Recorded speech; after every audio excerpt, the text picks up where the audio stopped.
okay, all right. Oh, I probably Nobody told me that, Joel. I would not approve that. Are you sure?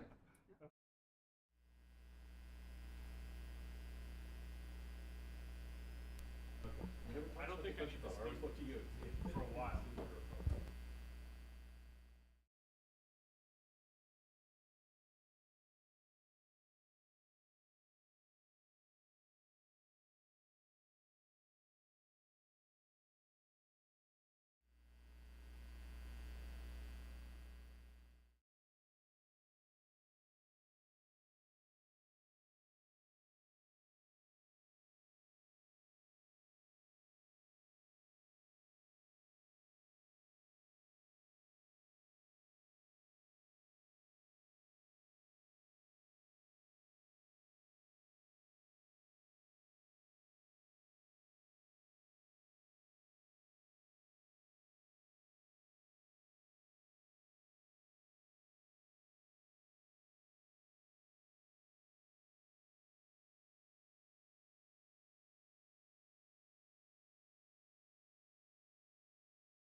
5:04, we are ready to get started with the Board of Trustees, August 14th, 2024 work session. And I'd like to call this meeting to order. So, Clerk Perillo, would you like to confirm the presence of the quorum? Yes, thank you. Mayor Deborah? Present. Thank you. Trustee Giuliano? Here. Thank you. Trustee Laus? Here. Thank you. Trustee Hill? Here. Thank you. Trustee Yabrinsky? Here. Thank you. That confirms the presence of a quorum, and I'd like to note that Attorney Moran and Treasurer Gatto are with us as well. Thank you. Can we please now stand for the Pledge of Allegiance? I pledge allegiance to the flag of the United States of America and to the republic for which it stands, one nation, under God, indivisible, with liberty and justice for all.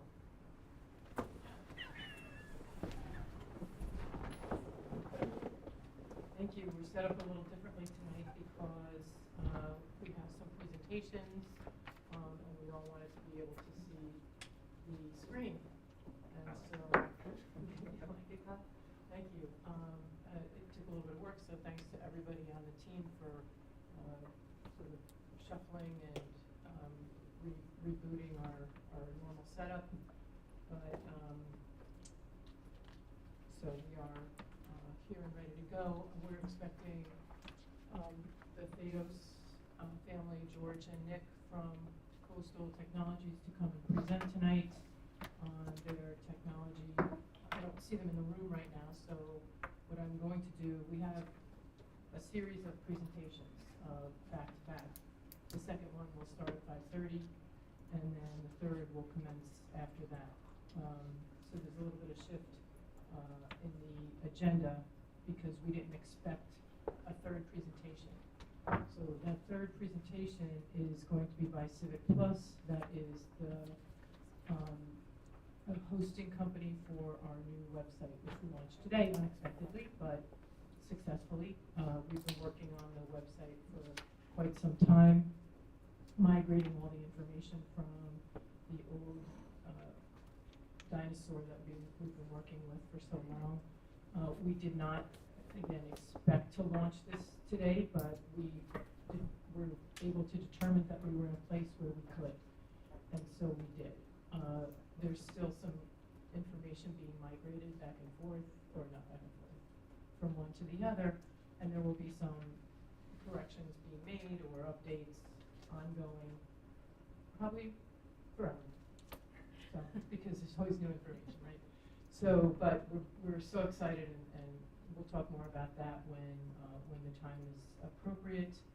So I think while we wait for Coastal Technologies, we can start with our reports. Is that okay? So we kind of call an audible here. We can start with, why don't we start with Stan, Trustee Lux, if you're ready to go. I don't want to. I'm ready. Okay. Thank you. Some announcements from the Recreation Department. Tomorrow is our annual village outing, golf outing up at the country club. The field is full. However, we could still use some volunteer help if anyone is interested in coming up to volunteer. We need hole-in-one watchers, and we need a few people to help register and so on and so forth. So if you're interested, either contact Renee or just show up. The annual concert on the ferry dock is on Thursday, August 22nd. That's at 7 o'clock. That's 1 week from tomorrow. This is always a good event to attend. The hill climb event will take place this Saturday from 10 to 2. That originates at the Village Center. You can come over there early in the morning and inspect the vehicles that will be doing the hill climb. If you look at some of them, you wonder if they can make it up the hill. We've only had one that I know of that didn't. We have a bus trip going to the Imperial Theater to see Water for Elephants on September 29th. Anyone interested in making that trip, contact the center for tickets. Presently at the Village Center, the North Shore Art Guild is still on the second floor at the center. It's a pretty nice display of art. If you're interested, get up there and take a look at it. We're going to have 2 youth pickleball clinics on our village tennis courts coming up. One of them is on Friday, August 20th, which is this Friday, and again on Friday, August 27th. You don't have to register. You show up at the clinic. If you're interested in sewing, we're starting sewing classes offered at the center. We're going to be starting those on August 27th. In relation to the beaches, both East and West Beach will have lifeguard coverage that will end on Labor Day. They'll be there through Labor Day, but after that there'll be no lifeguards. Many of the recreation programs that will start during the fall and winter months are already listed on our website. A lot of these programs fill up quickly, so if you're interested in any of these programs, take a look at our website, and if you see something you like, maybe you should sign up early. The Parks and Recreation Council at a recent meeting made 2 recommendations, and I believe they've been approved. I just want to make sure I have these names correct. The recommendations that they made were that the Caroline Avenue Park be renamed to the Joe Olin Field at Haywood Park. Is that correct? And the other recommendation was that the roadway that goes into the village center and goes back as far as Centennial Park be named Mayor Strong's Way. I believe that is correct. I'm not sure. Yeah, there was a resolution on that several meetings ago, correct? And it's Mayor Robert T. Strong Way. Right. Yeah. And lastly, in relation to the schools, the school working group, we're having a meeting on Tuesday, September 3rd in the village center at 6 o'clock. If you're not on the committee, you're still welcome to attend. Again, that's Tuesday, September 3rd, 6 o'clock up at the village center. And that's all I have. Thank you, Stan. Any questions for Stan? Trustee Laux? All right, Trustee Urinsky?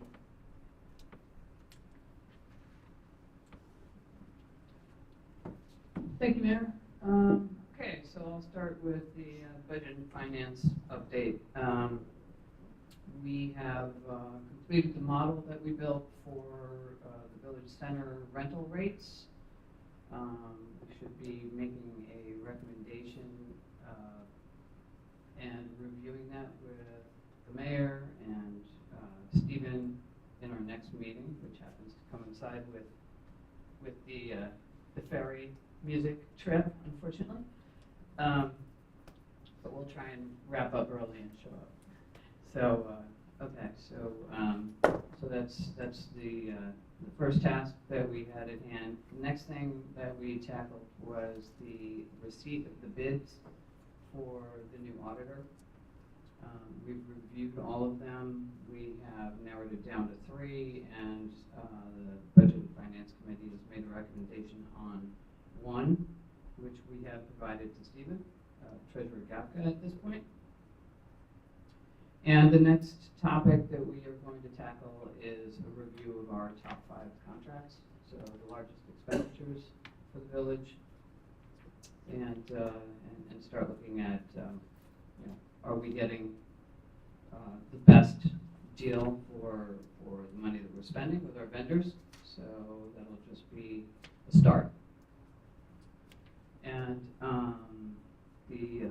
that would be it. The Budget and Finance Committee, unless Treasurer Gapka, you had anything that you wanted to add to that? Okay. And I don't know whether you guys are aware, but on August 1st, there was a loud bang at the power plant. That was a lightning arrestor blew in the substation. It was, that's what it's for, so it may have been hit by lightning. But what then has to happen is emergency procedures require that every aspect of the electrical system in the plant be tested. That means turning on every turbine separately and all the components. And it was back online 2 days later, which is good because we were experiencing a lot of the energy requirements given the heat that we were having. So just wanted to share that with everybody. For the power plant working group, we are continuing to work our way through the relationship maps that we've built. So we've got good relationships now going with National Grid Ventures, with NYSERDA, with Stony Brook University, an array of expertise across energy generation as well as alternative energy sources, and our next focus is developing the relationship with LIPA a little more closely, which is good timing because they just came out with their 2024 budget. So I'm sure we'll have a lot to talk about. Makes for good bedtime reading. And that is what I have. If anyone has any questions. This isn't a question, it might be a recommendation that you try and get that group meeting a little bit earlier on Thursday so that you can get to that show on the ferry dock, because it's moving out. And it's a Billy Joel cover band that is amazing, right? It's a free concert to everybody. Okay. So you can wander up there at any point. It runs for about 2 hours, 2.5 hours or so. Okay. I will reach out to the committee and see if they can start a little earlier.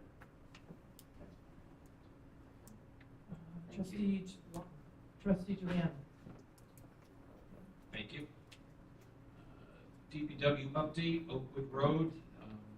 Guys have repaired the catch basins and the curbing over there. That greatly improves the drainage over in that area. They also repaired curbs at Doyle and Ron Court.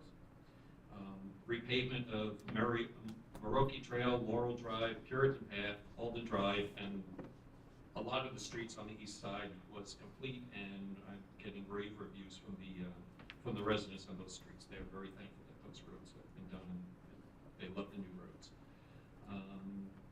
DPW has also repainted the car stalls on Main and East Main and Thompson, and as usual, they address numerous requests from the village residents. As far as parks, Harborfront movies and concerts are underway, so they're busy setting up the screens and whatever is needed for the concerts and the movies.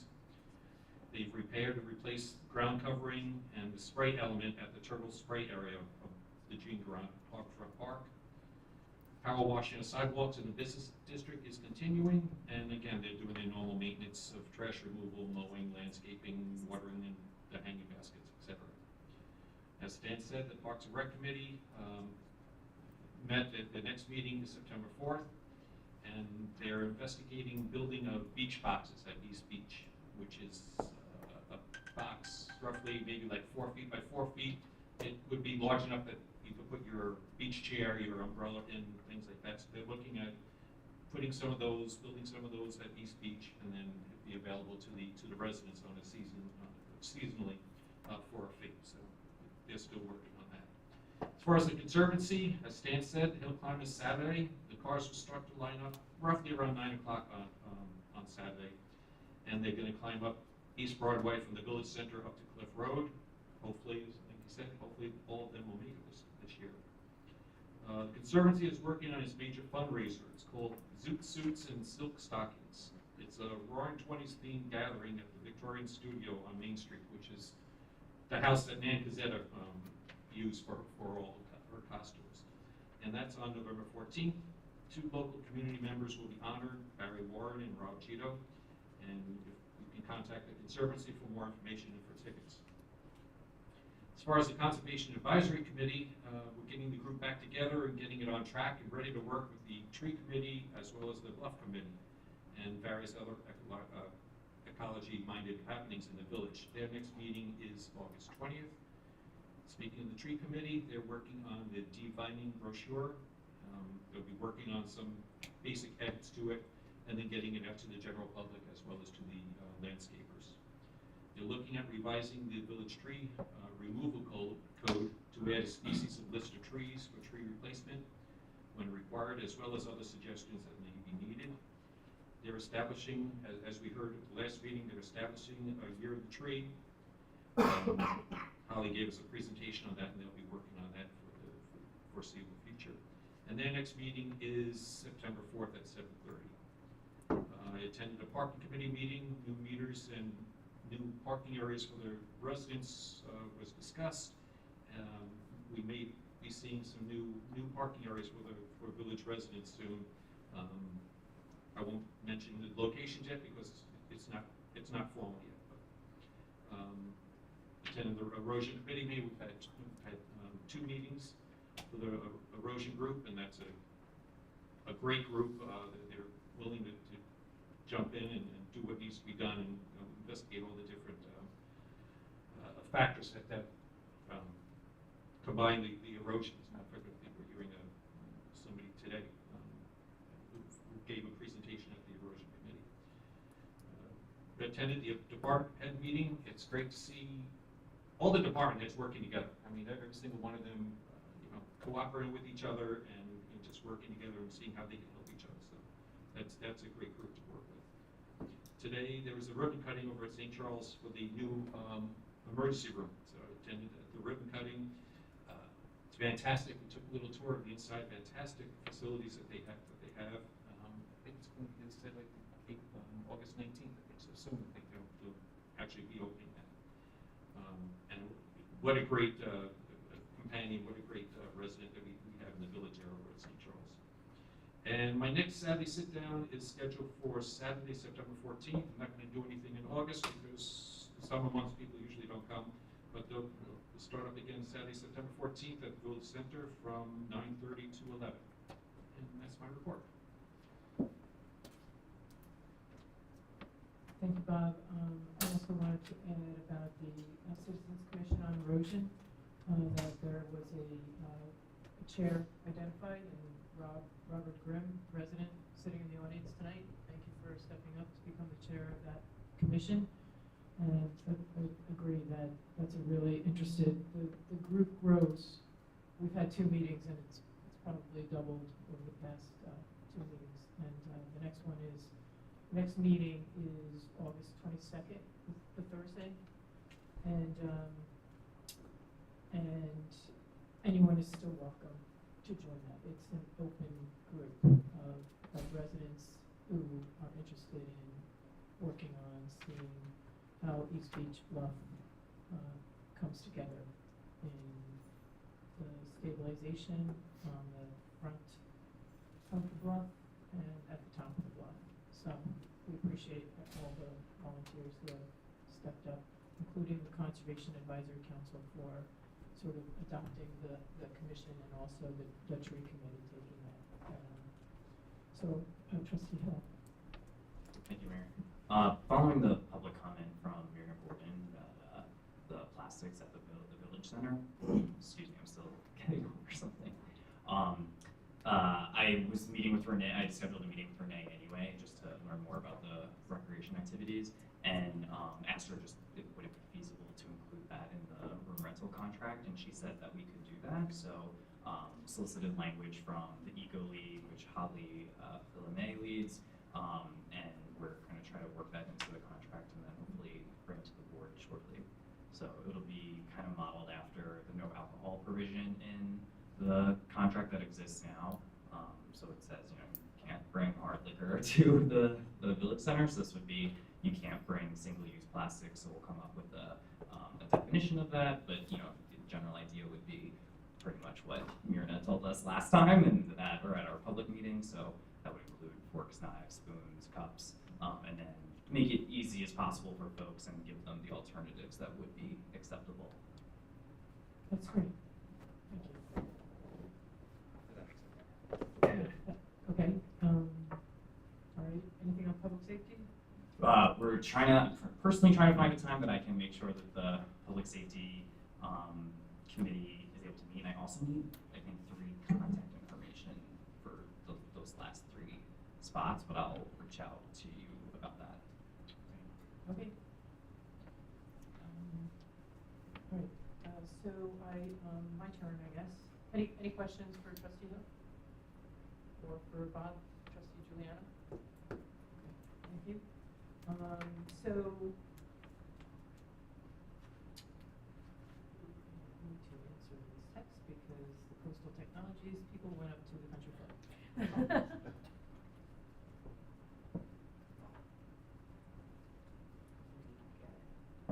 Yeah. All right, thank you. Can I move this box? Don't want to lean into that one too much. And I'm not sure it's working, right? So I invited Andy Freeling here to talk through some recommendations from the parking committee in a moment. I wanted to also mention that our ethics attorney is working with us to establish some dates for ethics training for our land use boards coming up in the next several weeks. So that's being worked on. We are also planning our first meeting of the Board of Ethics, and I think that's happening at some point in September. That would be the organizational meeting, Yes. Mayor, and that will be held on the 4th of September at 5:30 p.m. Okay, very good. Is that here in Village Hall? It is here in Village Hall, Okay. duly And then- noticed as such. Okay, so you noticed that in paper and Yes, ma'am. as is required. Yes, ma'am. Okay, so really quick, because we're gonna be set for 5:30 for our Civic Plus presentation. I wanted to also mention that I attended the St. Charles ribbon cutting ceremony. The new modular installation of this new facility, it's the emergency department, has made it possible to separate their detox rooms and bays from the main emergency department, so that when people come in for detox, they're completely separate from the children and other patients who are seeking other types of care. So it's a beautiful facility. I also wanted to give a shout out to our building department because they worked hand in hand with the construction management team at St. Charles to make sure that the project plan remained intact and on time. It was delivered on time. The opening is later this week or early next week.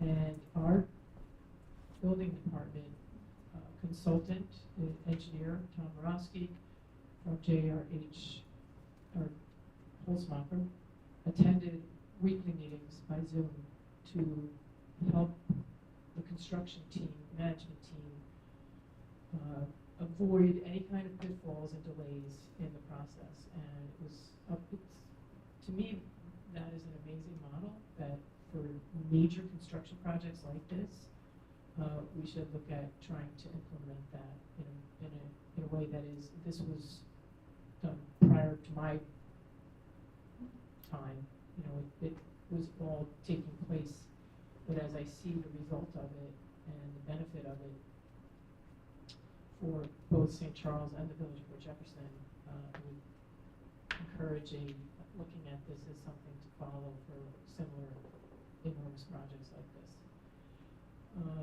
So congrats to that. We have established an economic opportunity task force, the first meeting of which is being scheduled. There is a leadership team that is in place, including Andy Freeling, who's also here from the standpoint of planning and economic development and economic planning. Also, Marie Parzial, who is a resident and has a great interest in participating and taking a leadership role in the in this task force.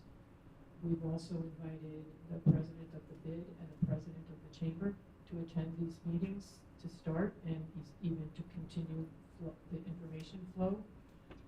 Where if we have representation from the businesses in our village, it will certainly help advise us and help direct us in the right ways to go. There have already been developed a mission and vision of this task force that is going to be vetted and reacted to from the task force, and also a series of goals and objectives to reach as a result of this task force. And its focus is on both the central commercial district downtown and the South Village district, commercial district uptown. And it will involve a great deal of resident input. So we're really excited about the task force. Establishing it as a task force gives it kind of a start, stop, completion sort of objective. And it isn't something that's going to keep rolling. If we reach a point where we've been successful and continue to be successful and the task force is no longer needed, it can be, put on hiatus. So looking forward to that task force. Opportunities remain on that task force to volunteer, and we also welcome businesses to join that task force. So we also have reached out to volunteers who are interested in participating in the Portchester Country Club North Campus Steering Committee. Tom Natola, the general manager of the Country Club, is leading that, and we have quite a few volunteers for that. And the first meeting will be happening soon. Volunteer opportunities are still available for that task force as well, the steering committee. And then I would like to invite up Andy Freeling or are we at 5:30? So Andy, can you stick around for a little bit to talk about parking after we get the Civic Plus presentation? So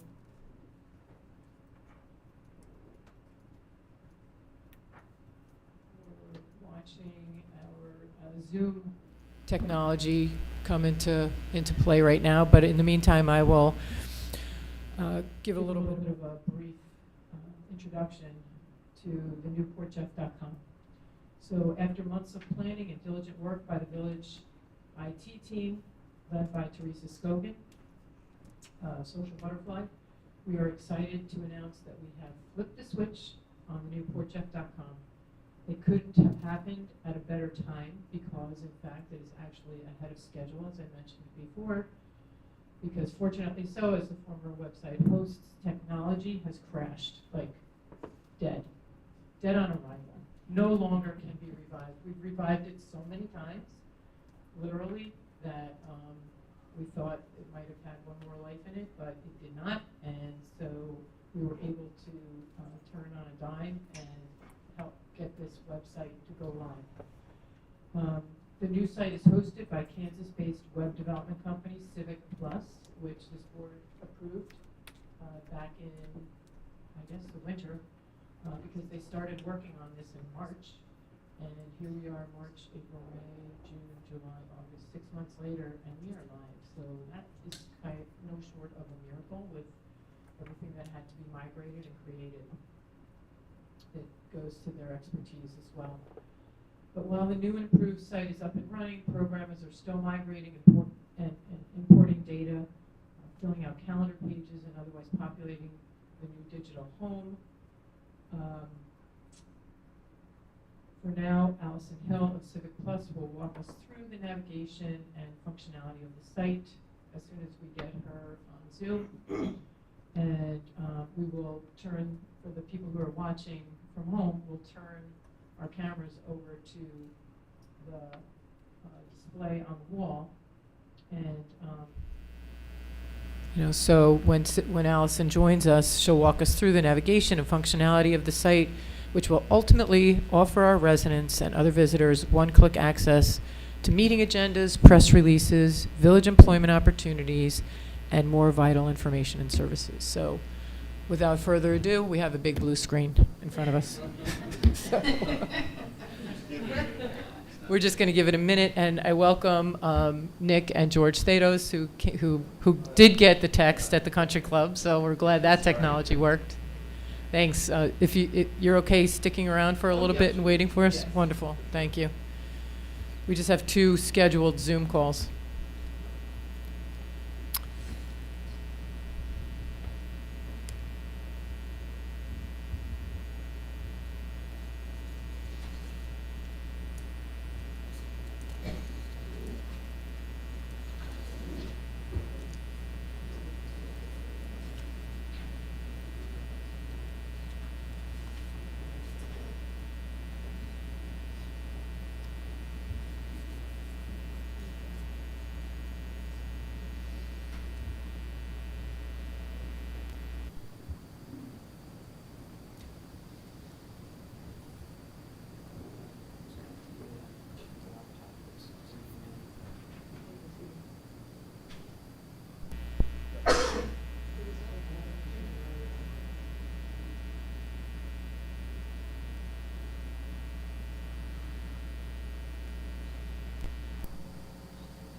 Okay, I see Allison.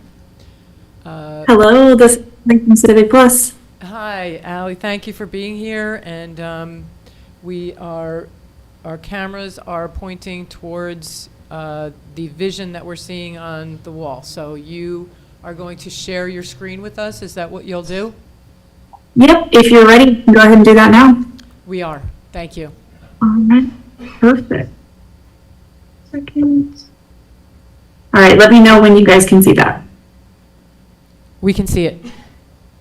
All right, perfect. Well, welcome. For those of you that don't know who I am, my name is Allie Hill. I'm the project manager for this website implementation at Civic Plus.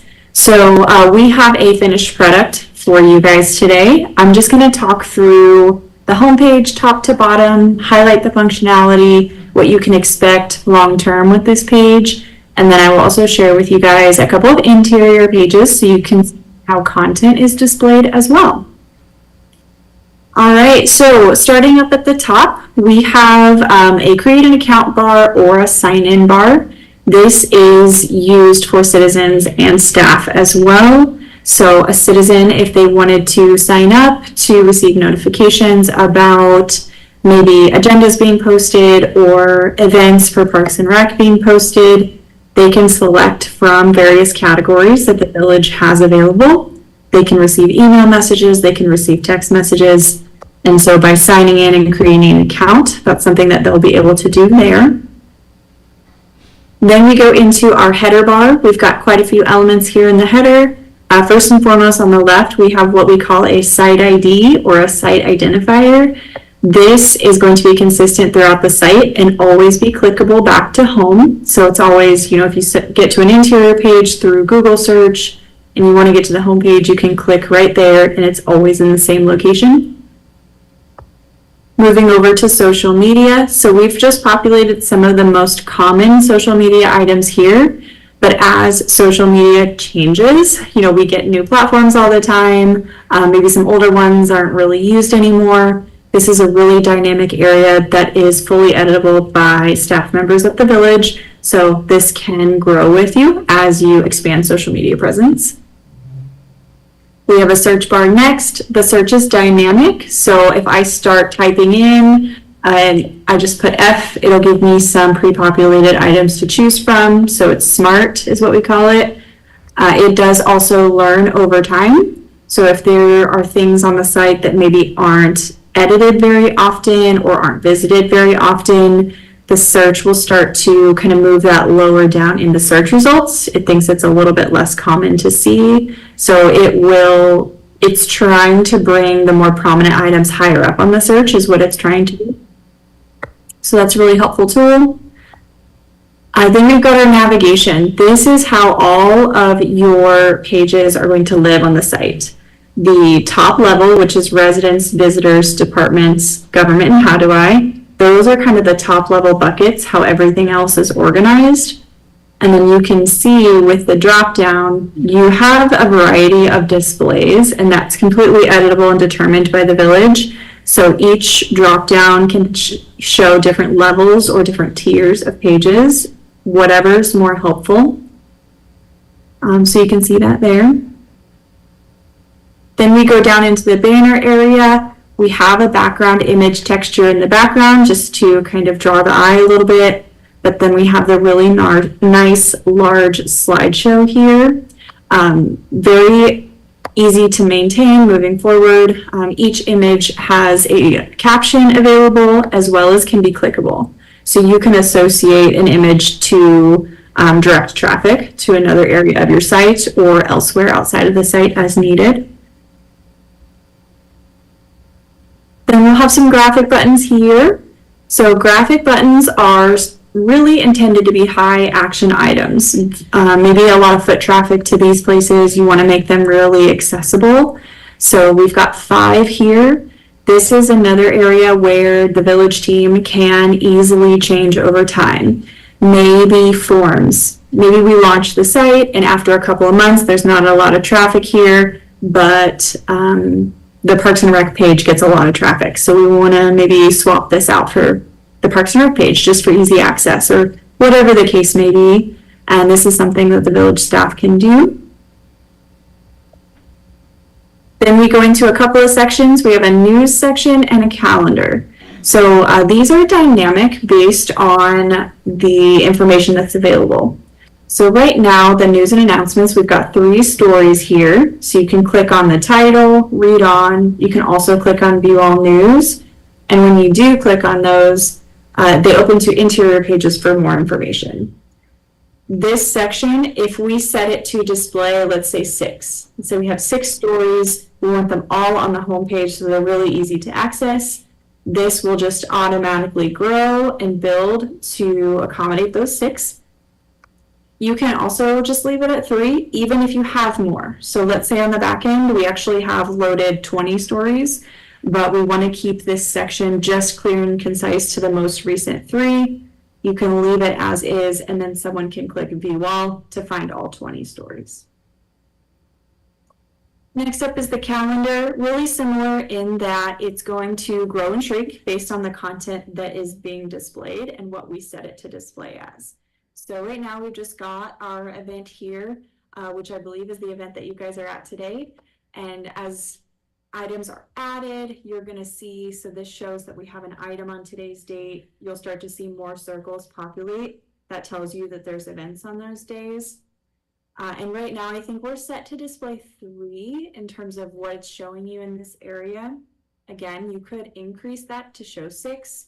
The container will just expand, or you can leave it as is and then allow the user to click view all events. And then the very last section is going to be your footer. This is consistent throughout every page on your site with some contact information and just some general helpful links for the user. All right, so that is our home page.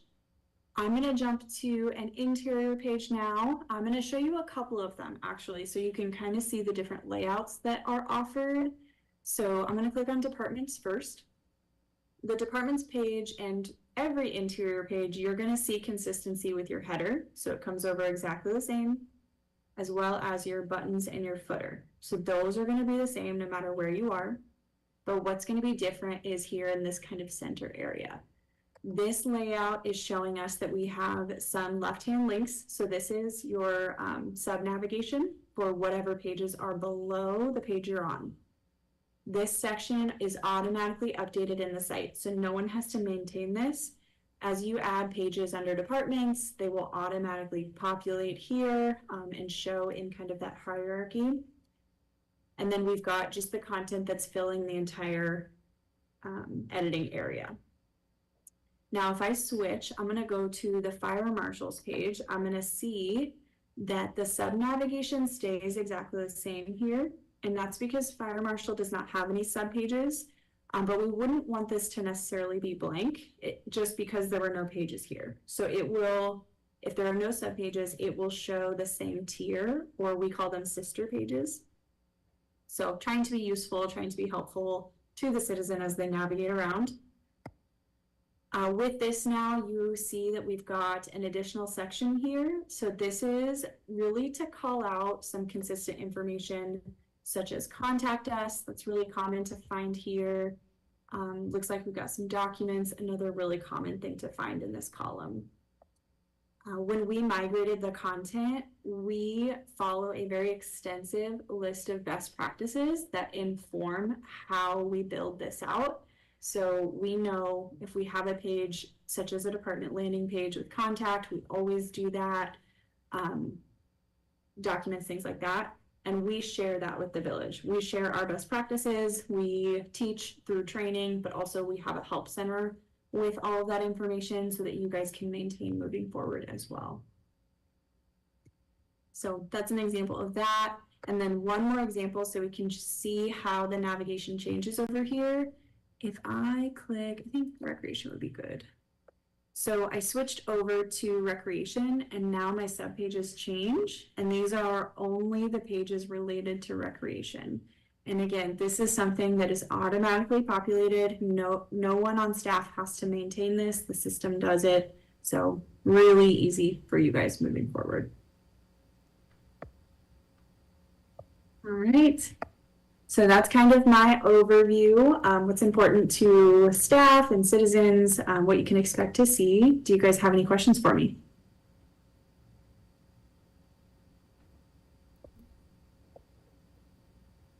Wow. I guess that was good, Allison. I know that, I'm watching you go through some of these pages, and I know that I have some notes that I'm taking that, things that need to be addressed, and I know Teresa is able to address them.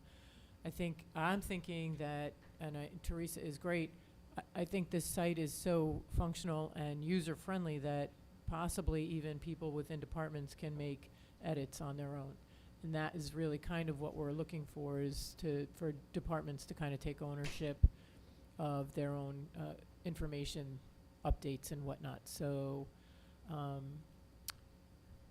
don't know. So I want to, again, if no one has any questions sitting here, I would like to thank Allison and your team at Civic Plus, because this is a question I don't know the answer to, and it's not always advisable to ask a question you don't know the answer to, but I'm gonna risk it. What is the average time when it takes for a website like this to migrate and be developed off of existing technology, existing information? Just a timeline to implement design and content overall. Yes. Yeah, typically 6 to 9 months for us. And you guys are actually on a little bit more of an expedited timeline, so you've done it probably quicker than average. Yeah. So we have Teresa to thank for that, and also the clerk's office under Sylvia's leadership, because you've been deeply and extremely involved in this process as well. So thank you. And yes, Kyle. I'll just add also I just checked it out. The mobile version is leaps and I guess light years beyond what we had before, so which was not a mobile version if I'm remembering correctly. So that's actually really nice and much more easily used. So it's great. So we're looking at other resources that your company provides, Allison, including C-Click Fix technology that we sort of have. We have an Edmunds technology where we can where residents can self-report issues going on in the village through a portal. It exists. Can you take us to that page real quick? The C-Click Fix page? No, we have a residents portal. So maybe it'll probably be under the is residents. it in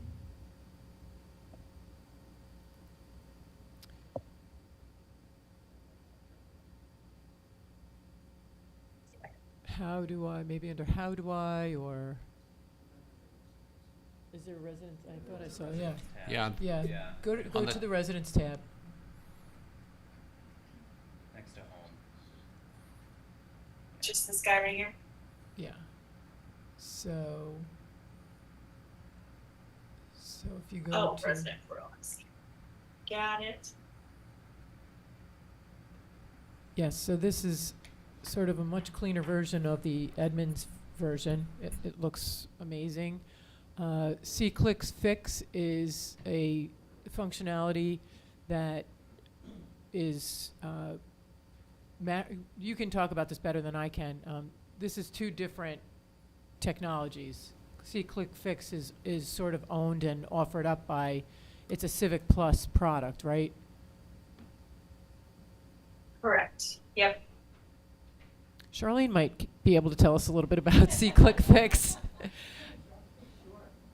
Charlene Cagle, everyone. It's actually it's an app, and residents can download the app on their phone.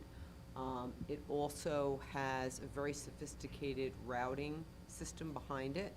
So when you have the app and you're walking down the streets, just say that you see a crack in the sidewalk or you see an overflowing garbage trash can, a resident would be able to open the app, submit a complaint or an issue, report an issue.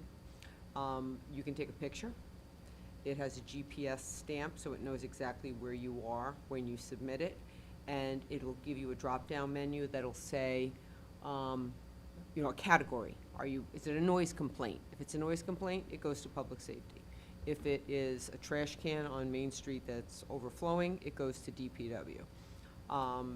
It knows because it's built behind, when you select that category of complaint, sometimes somebody selects the wrong category, and then behind the scenes, there's usually a head administrator. When I was the village administrator in Southampton Village, that's what my responsibility was. If something were an open case or I'd run a report to see, you can actually assign it to somebody, you can change the assignment depending upon your level of security, and you can also present a follow-up, and it'll show the case closed, and when the case is closed, there is actually a text message, a message that goes back to the person the resident who reported it, so they know that this has been, remediated, and the person who actually closed the case. So it's really very and so user friendly. There's some quirks here and there that you have to work out in the beginning, but for the most part, we used it and everyone loved it. Thank you. So we'll be looking into that. We have a question from the audience.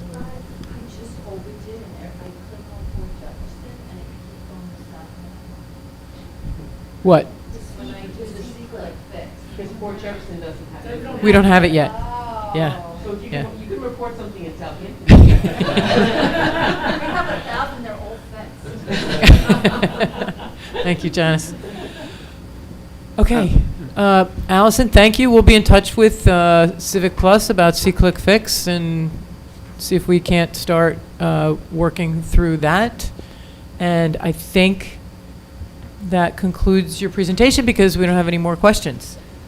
Awesome. Well, if anything does come up, you know how to reach me. I'm happy to help. And yeah, looking forward to C-Click Fix. Thank you, guys. Amazing job. Thank you so much. Thank you. Bye. Bye. Yes. Yeah. All right, so we have a few minutes before our next presentation. So Andy, do you want to take 5 minutes and talk through the parking committee's recommendations? Thank you. Come on, sit down next to Kyle and use his microphone. This is a board presentation, work session.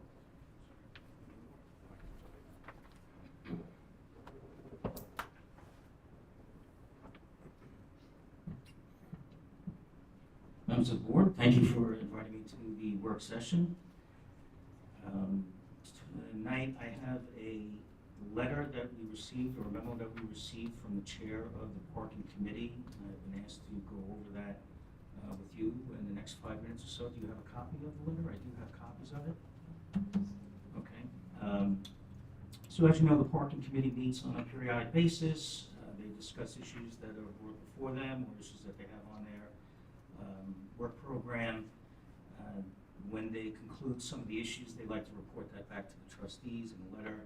So we have a letter here dated August 13th from the chair of the parking committee, James Luciano, and there are 5 points to the letter.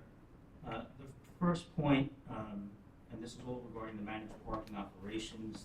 The first point, the chair relays the committee's sentiments on code enforcement, as the committee reminds us that proper enforcement is necessary for managed parking, effective managed parking. Code enforcement underpins a lot of things that we do in the village. It is extremely important for the parking as well. They have been reviewing programs and operations for employees to be located and park for free. At the same time, they're looking to make available prime parking spots accessible for patrons. They're talking about some changes in scheduling of staff for code to look at.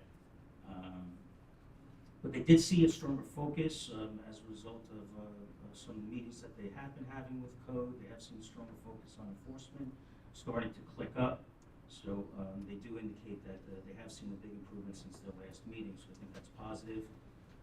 We all recognize that code is important, and the committee is recognizing that there have been some positive changes recently. The second item that they have deliberated and would like to report to the board is with regard to the resident parking permit. They have entertained a few requests for adding stickers to the resident parking program. This would be in addition to license plate registration. A resident would have the option of picking up a sticker to put on their, I think it's the back of their mirror. It just adds a little bit of belts and suspenders to their impression, their security, that they have a active and valid parking permit in the village. So they made a recommendation that they support the application of a sticker in addition to the license plate program. The third comment that they wanted to talk about was, and make a recommendation, is with regard to family member temporary passes for visitors. Residents do have a parking pass as part of our parking management program. Residents do get visitors on occasion, and visitors would like to go with family down to our various amenities in the village. And the parking committee does support a weekly pass for out-of-town family. So it's the recommendation of the parking committee to implement a weekly pass for out-of-town family members. The fourth item is with regard to the Chase Bank on Main Street in Little Port. Chase Bank has a parking lot that is a private lot. It belongs to the bank. The parking committee and a subcommittee have been working with the Chase Bank management to see if we could come up with a memorandum of understanding where we could share the parking lot. So during banking hours, the parking lot would have a metered time where bank patrons would have a 20-minute turnover. It would be exclusively for bank patrons. After bank hours, the lot would turn over to a resident-only lot. So people who live around that parking lot in the Lower Port area would have the ability to park overnight, which is problematic in downtown. So the parking committee has been looking at ways to kind of separate out employees from residents and visitors, and to find appropriate parking for all of those. So they are recommending to continue with the draft MOU that was put together, and continue talking with the bank and see if we can formalize that moving forward. In association with that, the parking committee is recommending the implementation of a Exact Park pilot program. Exact Park is a electronic eye system, if you will. It involves small monitors that get inserted into the ground, and that relays information on a car that might be parked over it to a central monitoring station, which relays that information to an LPR, license plate reader, which is either in a vehicle or in the possession of a code enforcement officer, and that would alert an officer that there is a parking violation in that area. So So the parking committee is recommending trying to use some technology to assist in managing that parking lot, and that is under discussion at the moment. So that is really just the highlights of the 5 points of this letter. The committee is very active. They entertain suggestions and comments that come to them, and they do bring them to a consensus. And as we know, a consensus is a majority, not everybody. So there's always a small group of folks who have other opinions on what we do. But this is the consensus of the board on the committee on these items. So that is basically the update. Okay, a couple of quick questions. And a note that this sticker, the recommendation was also to acknowledge that some residents in the village aren't as comfortable with technology through the license plate reader, getting their permits through using the technology that is required by the automated license plate reader program. Yes. Correct. So it's belts and suspenders for some, but mostly it's for people who aren't that comfortable with the technology. Yes. Right, to give them a resource that is kind of missed. I don't know if anyone else is hearing that, but we're hearing from residents that they'd like to go back to that. So rather than drop one over the other, consider both. Yes. Right. Yes. That's the suggestion. Right, it would be both, so they would have to, Both are Bill not Lloyd- required. They're not required. No, the sticker is not required, but everybody would be registered in the program so that we have a database for them. And yeah, so some form of permit is required. Right. So the sticker would, just as it was 2 years ago, be represent 2 years of parking permit and 1 year for registers, right? Yes, and the same information is collected either through the electronic application or through a personal visit to Village Hall for the sticker. So if they, but just I guess it's conceptual, but if they do the sticker option, they would still be cleared if when the reader happens. Yes, the data would go into. But they just wouldn't have shared that information online with the village then, So right? in the It would be past- like a paper. In the past, the license plate reader program began in 2023, so it's only been in place for 2 years now. And that 2 years for residents has taken, but there are still residents who obviously are registering this year, but they'll have to, and I don't even know if they have to renew. Like let's say you just moved into the village in 2024, you get your license plate permit, parking permit. Do you automatically have to renew again in 2025, because are they 2-year? So that's Yeah. good, that's a question for. It's my understanding they do. But we would There have you to- go. So So everyone's it's on the always routinely renewable on the odd year, right? So 23, 25, 27, et cetera. We should verify that with, And then, the puck tech, do we, those are, how much do those cost per? I think with installation, about, I want to say 8,000 a piece, does that sound right? No. No. It's less than that, Yes. right? About 3,000. I feel like the whole, recommendation, so if they're truly recommending this for Yes. us to make a decision on at our next meeting, at our resolution agenda meeting, we would Get need some- that full proposal. I have May- them, may- I just may don't I- have them. On that, having taken over the parking ticket prosecutions, we're spending a lot of resources on dismissing tickets because people are still inputting space numbers. I mean, probably 35 to 40 tickets. That means they were processed by an officer, processed through the court system, and then sent to an attorney for review just to have them dismissed. We should, if we're going to invest in parking as a whole, we might want to start at what we have and somehow figure out a way to get these space numbers or better signage, because in just the last court date, there had to be 25 tickets that were dismissed because they did pay, but they inputted the parking spot number instead of their license plate number, and as long as that number's on the street or in the parking lot, they're gonna input it. And it's a lot, and that's a quick, easier fix than starting to add to a already kind of an issue. Okay, I'm glad you brought that up, because we have been speaking to DPW about removing the parking space numbers, because they are superfluous. Thank you. And we're getting new meters, right? Stephen, do you want to talk a little bit about the meter? I mean, I know now we have another presentation, but I'll just say real quick, we voted to approve the purchase of meters. We expect to get them in September, early fall, and the information that is found on those screens will be very specific to what the person who's parking has to input into the meter. So, and we will also have the spaces numbers removed. So, thank you for bringing that up.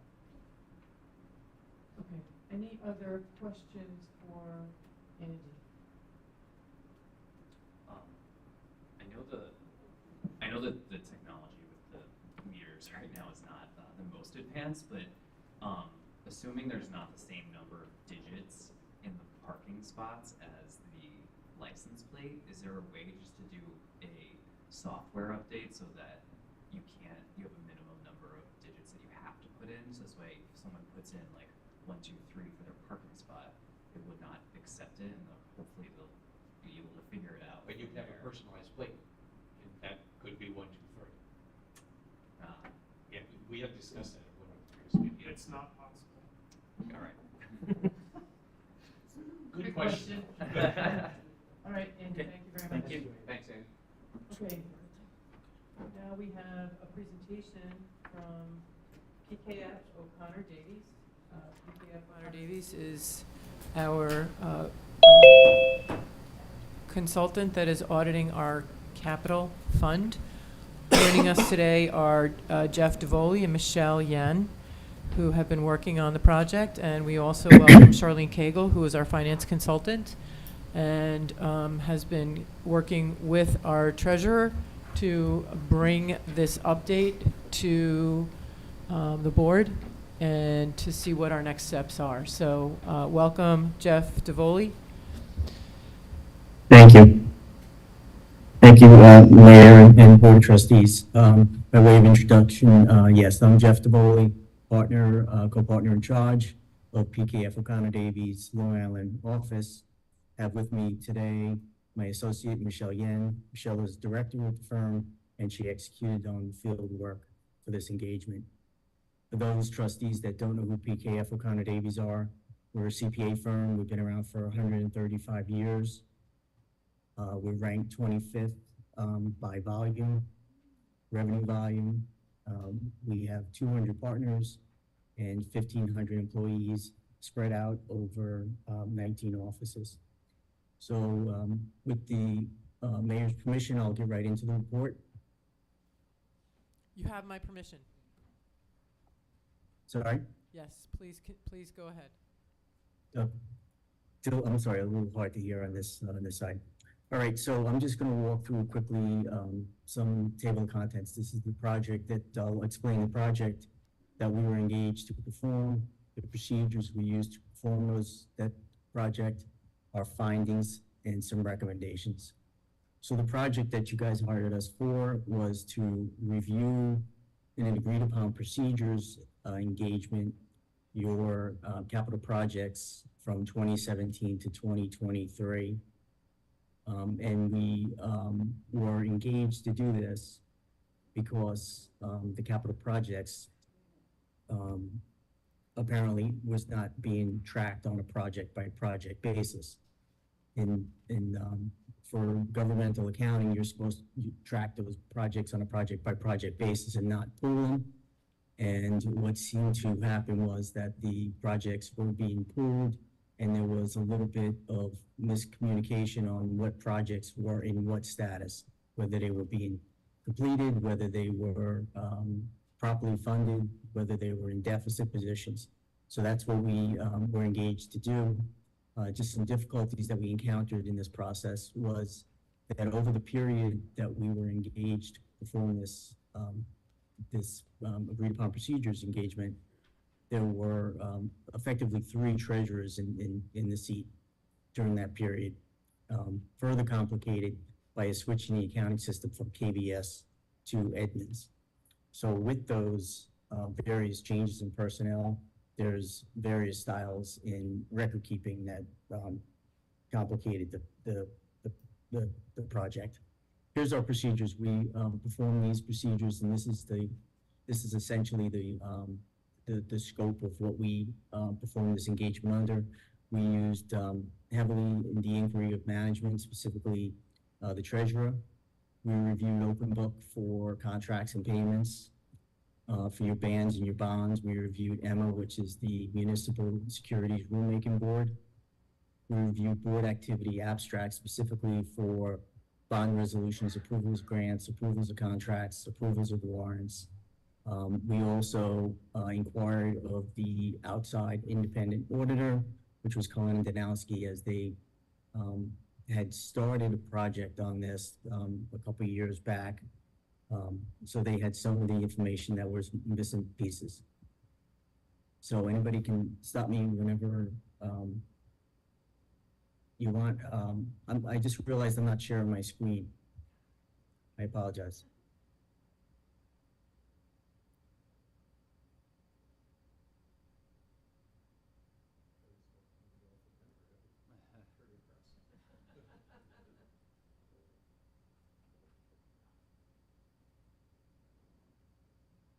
Do you see the right screen there?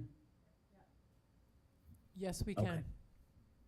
Okay, I apologize about that. That's okay. Some other things we did was we inquired of your grants administrator, reviewed accounting systems, activity tracking for expenditures and revenues, and details provided by the available records for selected projects. Our findings were we looked at a total of 51 projects. That was the projects that were open at the beginning of the period of our engagement, which was 28 projects. And we identified 24 along with the treasurer on projects we wanted to focus on because of the concerns that the treasurer had with these particular projects. We looked at funding sources, including debt borrowings, transfers, parking meeting funds, CDBG funds that are transferred from the town of Brookhaven, or from the federal government through the town of Brookhaven to you. We looked at FEMA disaster, storm aid, COVID-19 aid. We looked at CHIPS money that is received from state aid, DASNY grants, the DEC, Empire State Development, Department of State, Office of Parks, Justice Court, and some Suffolk County money that comes through Suffolk County. Jeff, So Jeff, can I make a recommendation real quick? If you could Sure. put the presentation mode on to see the full screen. It's not full screen. We can see half part of the page, but if you put it into presentation mode, we won't see all the PowerPoint the PowerPoint. Bottom right, Oh. next to the sound. Next to the sound. There you go. Nope. Other one. This guy? Nope. Next one. What over. next row? Yeah. Slideshow. Which one? Sorry. That one, slideshow. There we go. Okay. Is that looks better to you, huh? We know that numbers people aren't always good with communications, and communications people aren't always good with numbers. That's okay. Yeah. I think I think it's because it's pages, not slides. yeah. I'm just if you could just bear with me, I'm going to try and get this on the right page Yeah, here. take your time.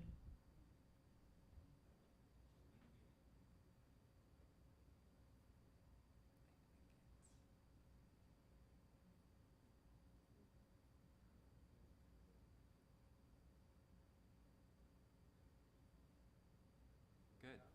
Perfect. Any better? Yes. All right. Sorry for the technical difficulties there.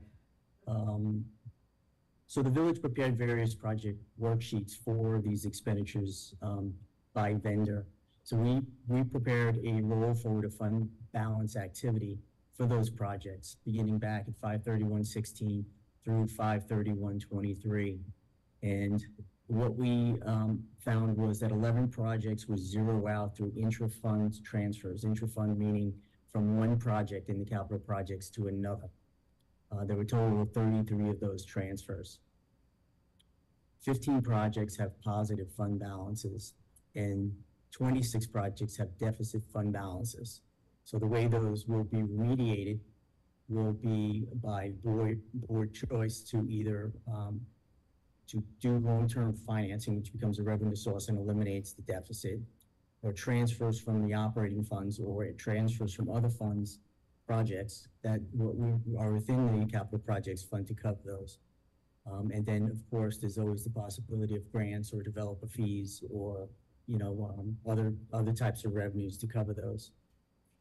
So what we plan on doing is we're very close at this point to turning our work over to the treasurer.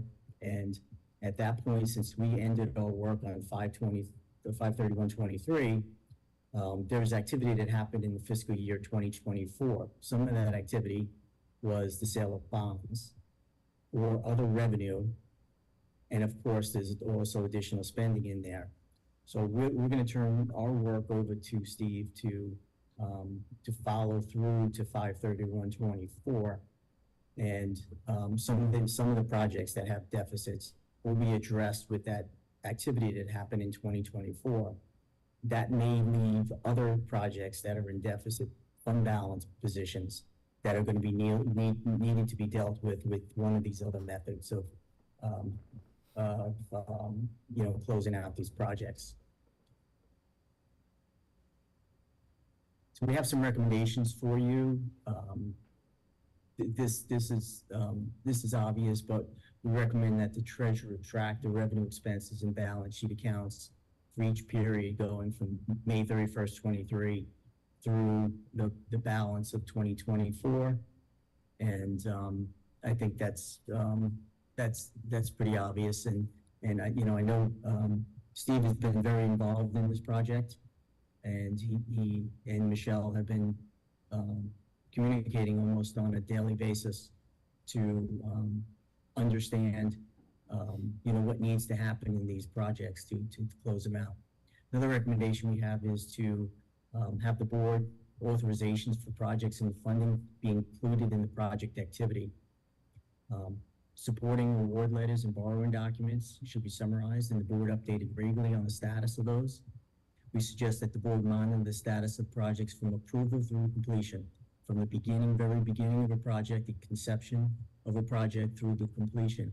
And at the time of the project close, a determination be made to evaluate whether there's an operating transfer necessary to close that negative fund project balance out.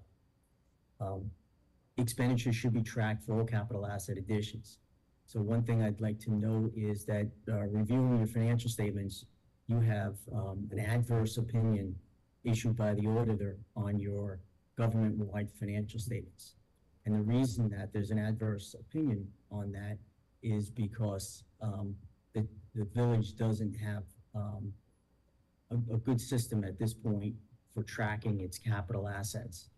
So in a government-wide statement, a full accrual statement, there is capital assets that are recorded on the balance sheet, and they are depreciated.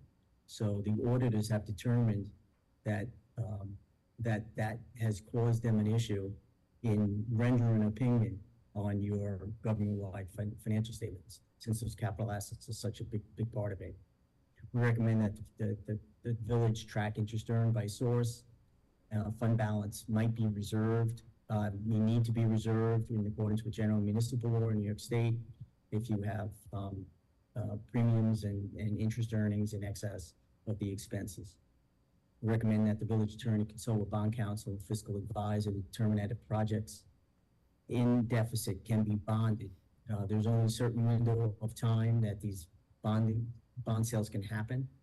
I think for the most part, since at least the projects that we looked at, you should be still within that window, but we do recommend that you consult with bond counsel and your fiscal advisor. And this probably is the culmination of what you're probably all concluding in your own head at this point, is that we recommend that the village adopt a long-term capital budget and update it annually. You know, we work obviously with a lot of municipalities, and we see these long-term capital budgets and how effective they can be, on a 3 or 5 year basis. And I know Mrs. Gable Betts has some examples for the mayor and for the board of trustees on some capital budgets working pretty effectively throughout Long Island. We recommend that the revenue for grants, capital grants, be recorded in capital fund. One thing we found in our work, which created more of a dotted line to some of the answers, was that the village in the past has recorded their capital grants in the general fund and then moved via a interfund transfer to the capital projects fund. So these grants are very sensitive on what they can be spent for. And the best way to track them is to put them in the fund where they belong, so that the person administrating the grant can ascertain that the funds are being properly expended in accordance with the grant requirements. And then the last thing here is that we recommend that project coding follow New York State ARM, or the state accounting reporting manual. The state dictates and makes it easy for you for your AUD, AFR filing to use a certain code when you're recording all your books and records. But we're talking about capital projects here, so the object code needs to be recorded properly. And when we found the records, we found that not in all cases, in many cases actually not, that the projects were not being, following the ARM. So that would, that helps you file the AFR at the end of the year, and it helps you better track your capital projects. So that's my presentation. So I'll turn it back to the mayor. That's it? So,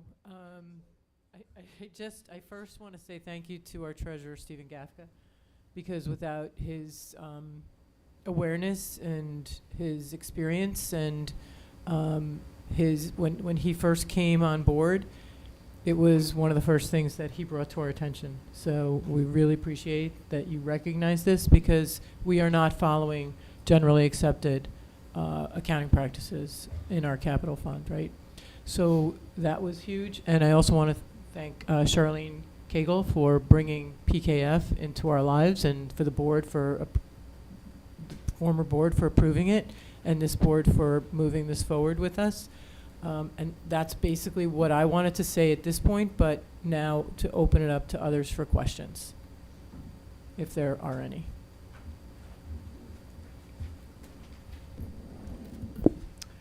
I actually have more of a, well, an unrelated semi-related question.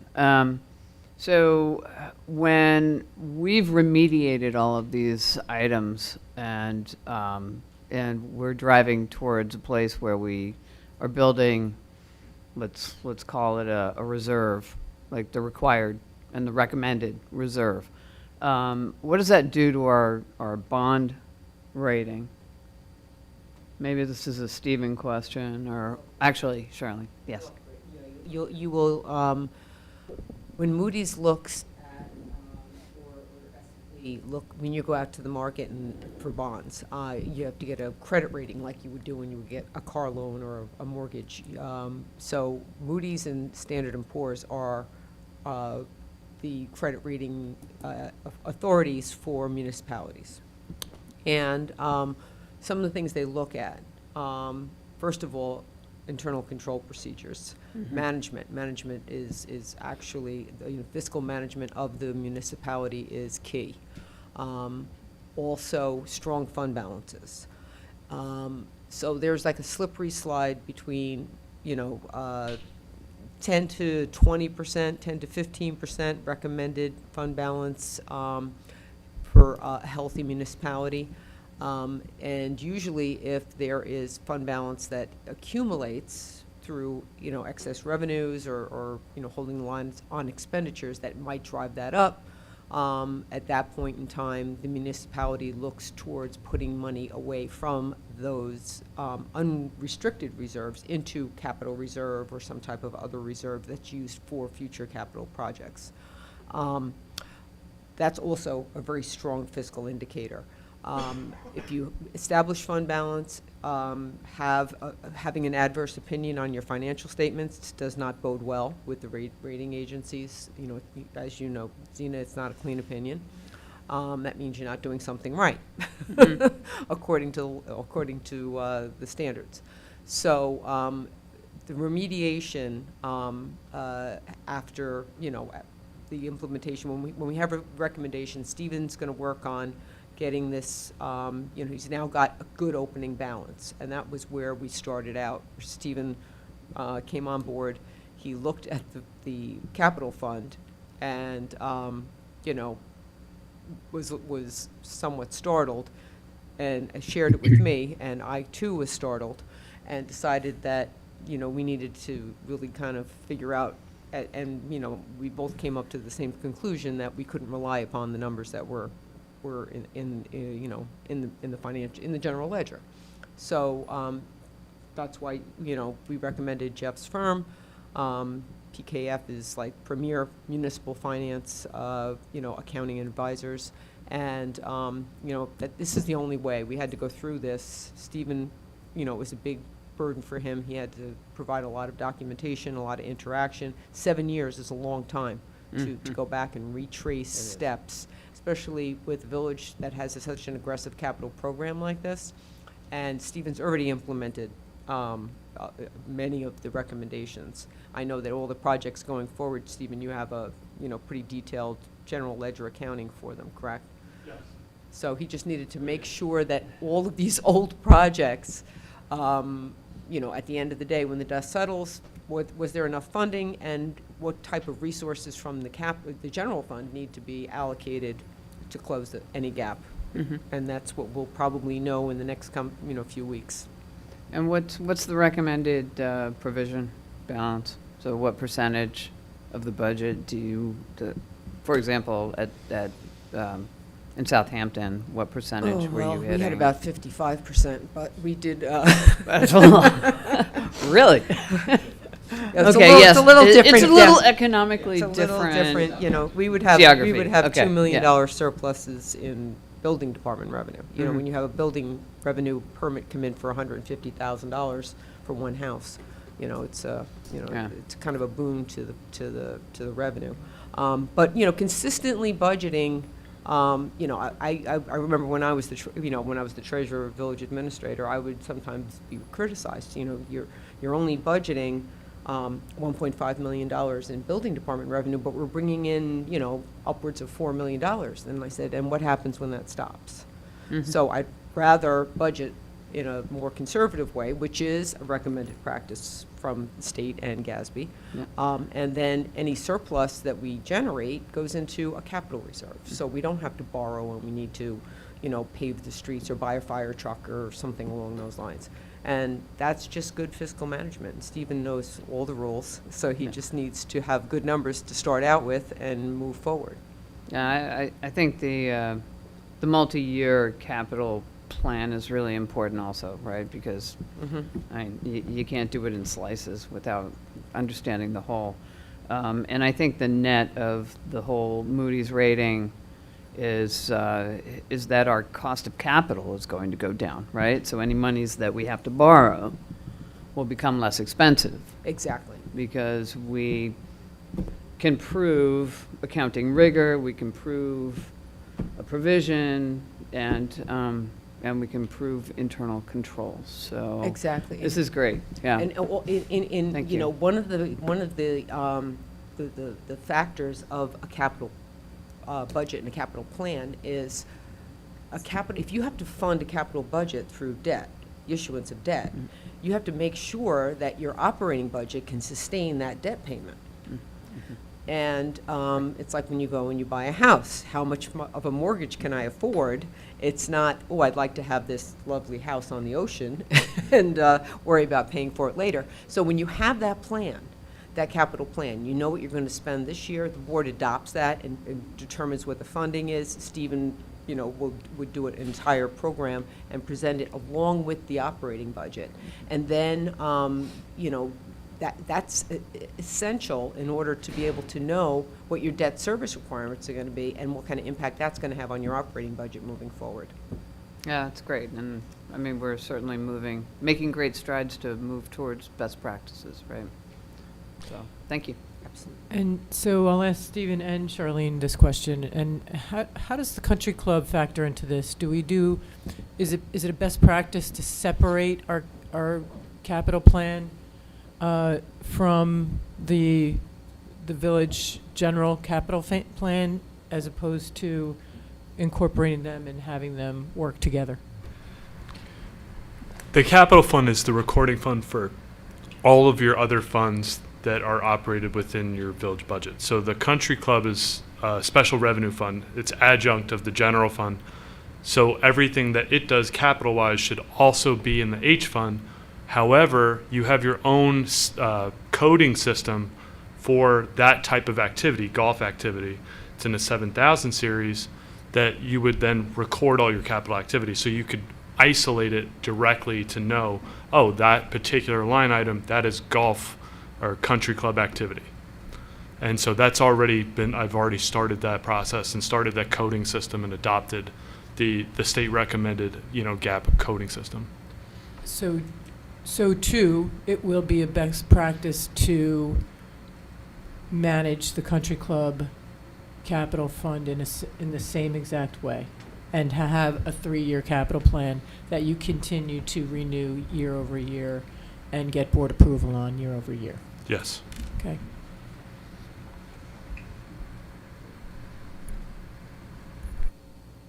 Any other questions? So Jeff and Michelle, thank you very much. We may be inviting you back in 2 weeks to present this in an open general public meeting where we have public comment if you're interested and available to do that. Okay, thank you very much. Thank you, Mayor and Board of Trustees, and of course, Steve, who's been tremendous, and Charlene, who's been a tremendous help in this project as well. Good night, everyone. Thank you so much.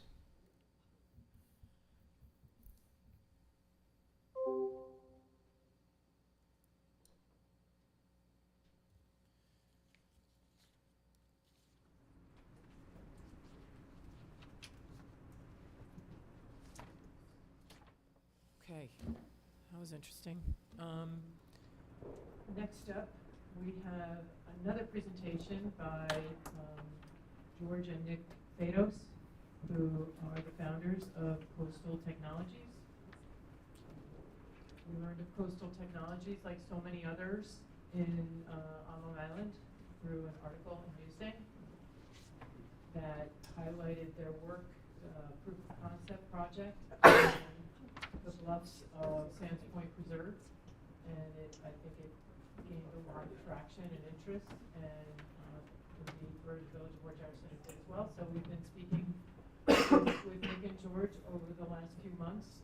They came to our first Erosion Commission meeting on August 1st and discussed their expertise with the commission and discussed their technology as well. So if we can start from there and let the board know, give the board a little bit of background on where your education and your training and your experience and your expertise, and then we can sort of go into the presentation.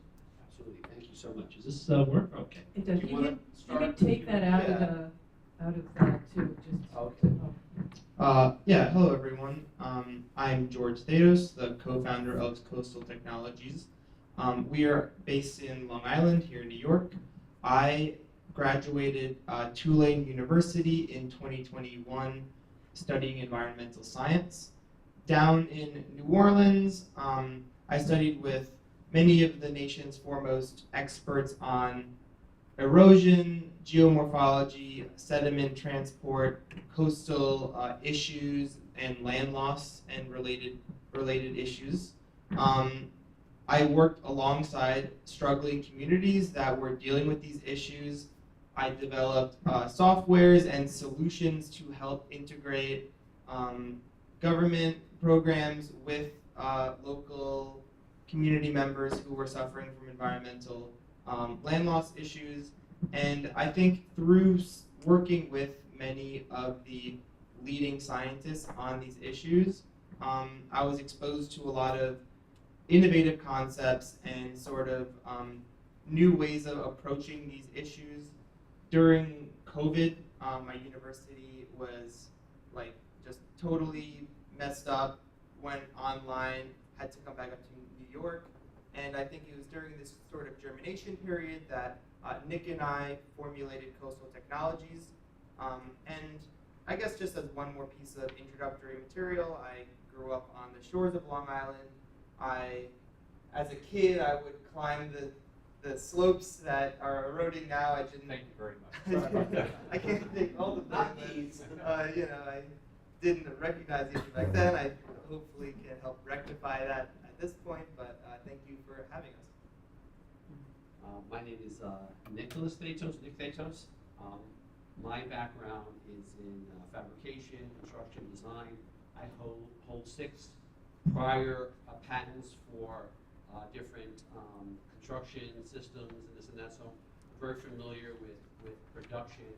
And when we started this company, we have been testing our different product lines with universities such as Cornell, MIT, Stony Brook, SOMAS, and governmental agencies such as U.S. Fish and Wildlife, Army Corps of Engineers, and NGOs such as Ducks Unlimited.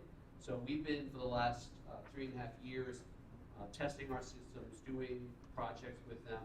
And George had mentioned, or Mayor Shepherd did, the project at Sands Point.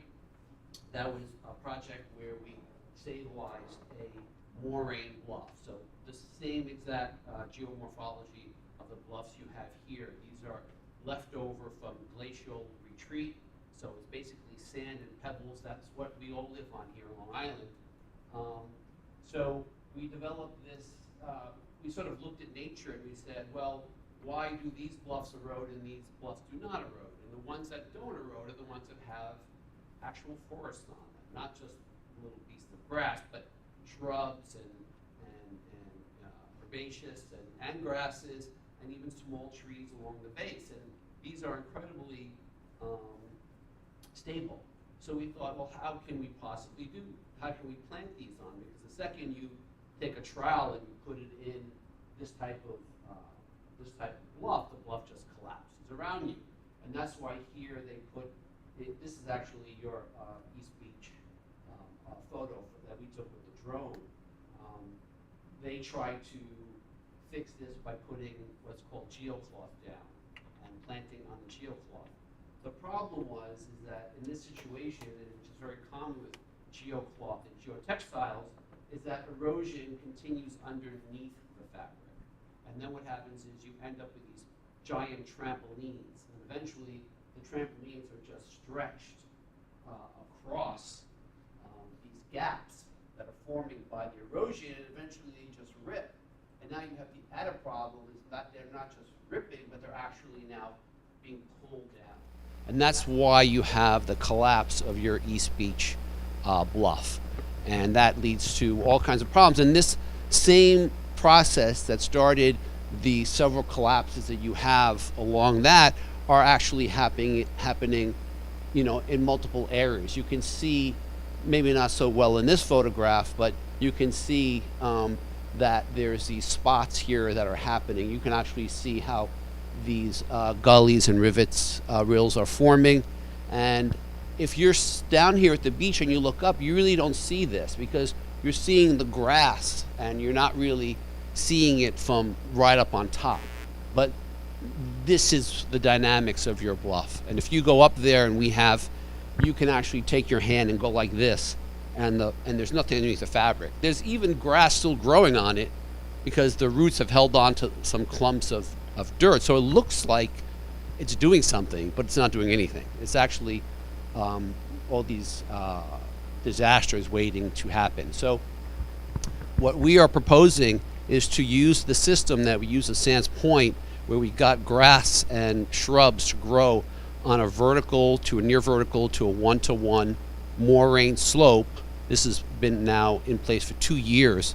The USDA Plant Material Lab in Cape May came out to look at our site, and they said it was miraculous. They had never thought that they can see plants growing on that type of slope, on that type of sandy, loose, steep soil.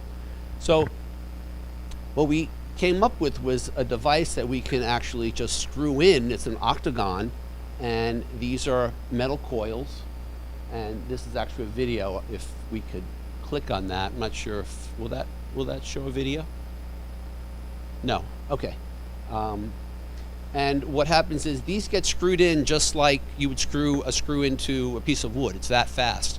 And what we do is we plant a whole lattice of these, and because they're octagons, there's a space that is formed, the square space, and that's where the shrubs go, and the small trees that would be at the lower bluff. So this is basically a system that allows you to plant plugs and seeds and bare root and bald plant material onto a slope that is otherwise just eroding and would wash away, and keep those plants there for enough time for the roots to grow in. So what we're talking about here is an actual true reforestation with native species that have evolved to grow on sandy bluffs. So we worked with the USDA to identify about 36 native Long Island species that have evolved over 500 million years to colonize this exact environment. Plants have evolved to hold on to this sand. They have specialized roots. Do you want to talk about the roots at all? Yeah, sure. I guess I'll just talk a little bit about the composition of these plants. So as Nick stated, they are all native, which means that all of these species are not only adapted to grow in these environments, but they're adapted to actually stabilize them. And part of their strategy in doing so is by having very deep root systems. Many of the grasses that grow on these dunes have sticky roots that secrete glues that will hold individual sand particles. Part of what we are doing with the diverse different types of plant species is having certain plants that have very deep roots that will be very strong and secure deep into the ground. Other roots will spread more horizontally along the surface in order to just spread surface area. And the different species will actually interlock and interweave within one another to create a very solid, complex, like mass of root systems beneath as well as foliage above. Because really what we're trying to do is cover as much surface as possible with grasses and plants and leaves and branches. And what that does is, as the rains come down every storm and as the water comes over the edge and tries to form these gullies and these, rivers and cuts into the sides of the slope, this complexity will disperse the water and it won't allow the gullies to form in the first place. Additionally, in the wintertime, when there's beating winds throughout the whole season, and often you'll look over the edge and there'll be sand that's just coming up from the wind, these plants will provide a cushion and it will protect that surface. Because really, any time there is exposed sand, like in that image, I'm sure everyone here is aware that these gullies will be forming. It's pretty much inevitable, and they'll just keep growing until they collapse, and then the process starts over again. And even after the first project underneath the country club, that process is still continuing. So yeah. So if we look at the Sands Point project, which now is 2 years in the ground, after about a year we started removing devices. because once the plants have established their roots, you can actually go there, unscrew the device just with the screw gun. It's like, zzz, and then you have to kind of jimmy it out, and now that product is reusable. So as a tool for, you know, a village to be able to stabilize areas and then remove the devices and use them over again, these are not single-use products. They're literally a tool that can be deployed over and over again. They're manufactured of stainless steel, all the metal parts are stainless steel, and the frame is made from marine-grade HDPE. So we're talking 10, 20-year life for one of these products. At Sands Point, we've removed almost all of them. We take a couple out every once in a while. We started off with 25. We probably have 5 there still. But in the areas where the devices are not, that bluff has receded about 24 to 30 inches. In the area now where we have the device, you can see that there's been no loss whatsoever. So we know that plants can stabilize these areas and do it very economically, because really the devices are reusable, they're easy to install, you don't need terracing, you don't need geocloths, you don't need all of this overly engineered, almost, you know, hubristic method of like, we're gonna build and we're gonna like stabilize this bluff, and it fails again and again and again. You can look on the internet and you'll see every bluff stabilization project basically fail.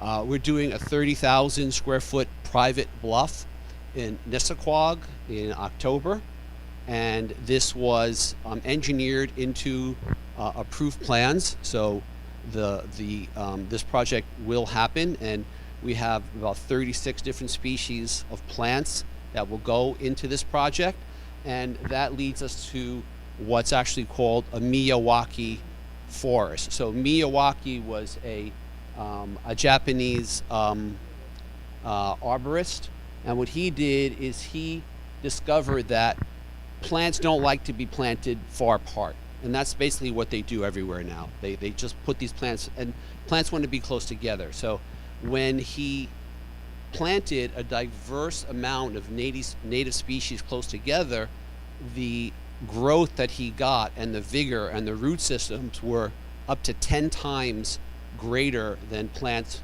planted far apart.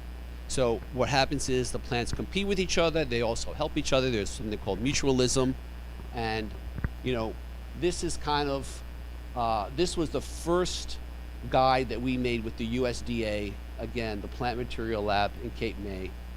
This is 22 species. This was the first pass that we did with them. We maybe visited there half a dozen times to work on this. But since then, we've actually have an updated version of this.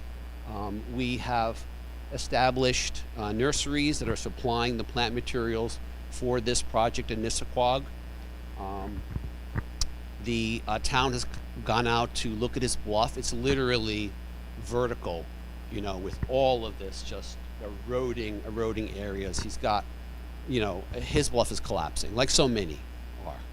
And we are going to take very, very little off of that top, just not to be, because right now it's actually cut under.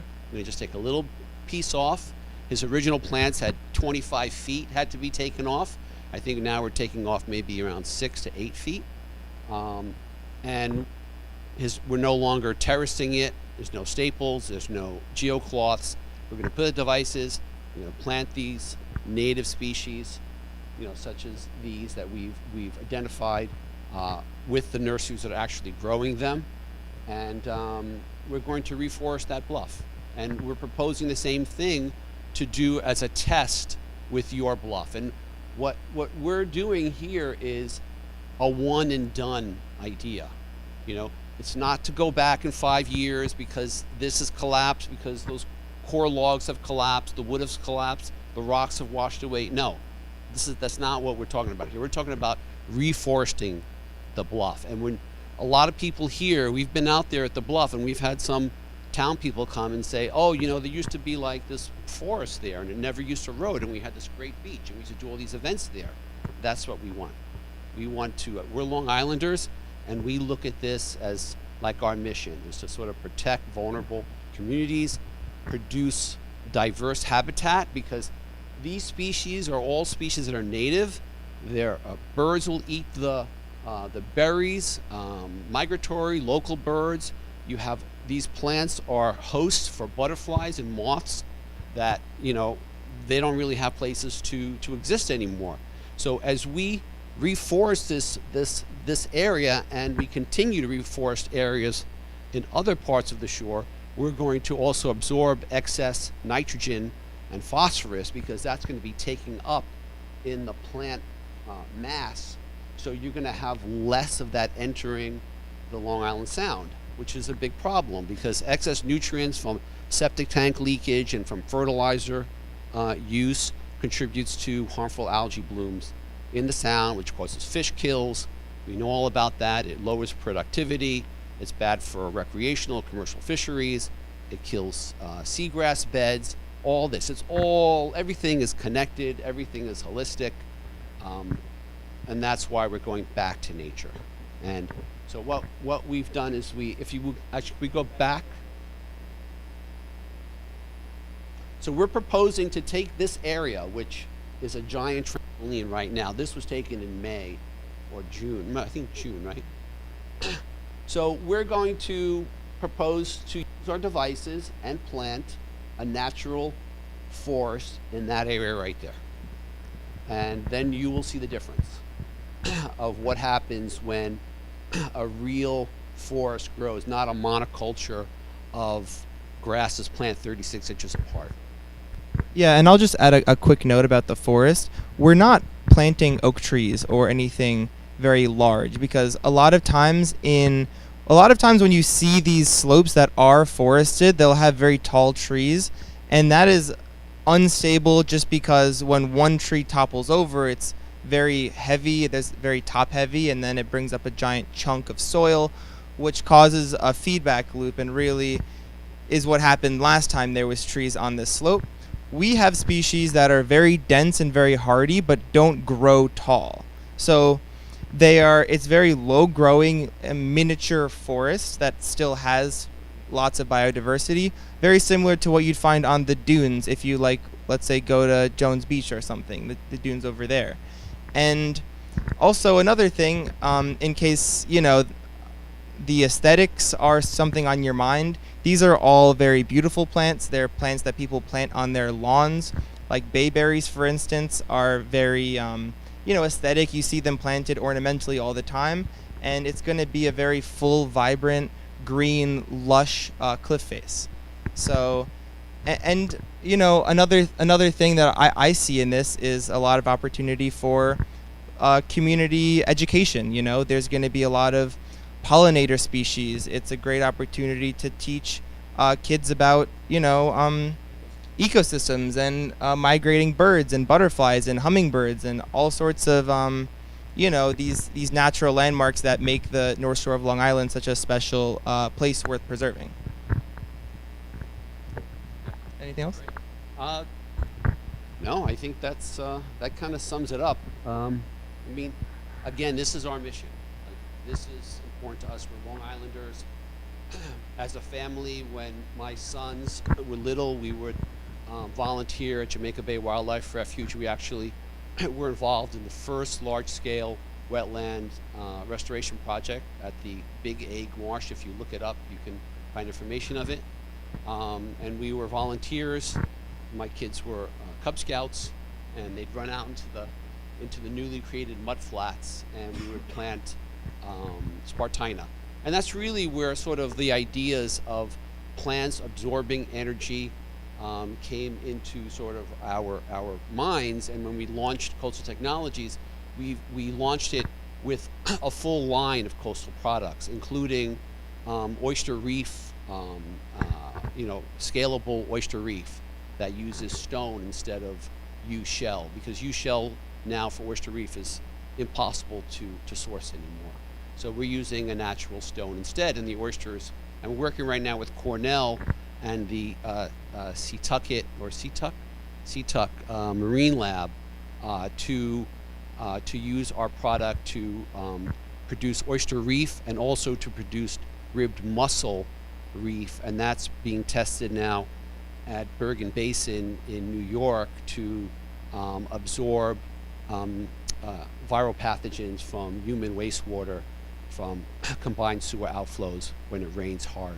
So we're involved with all kinds of different agencies and great people.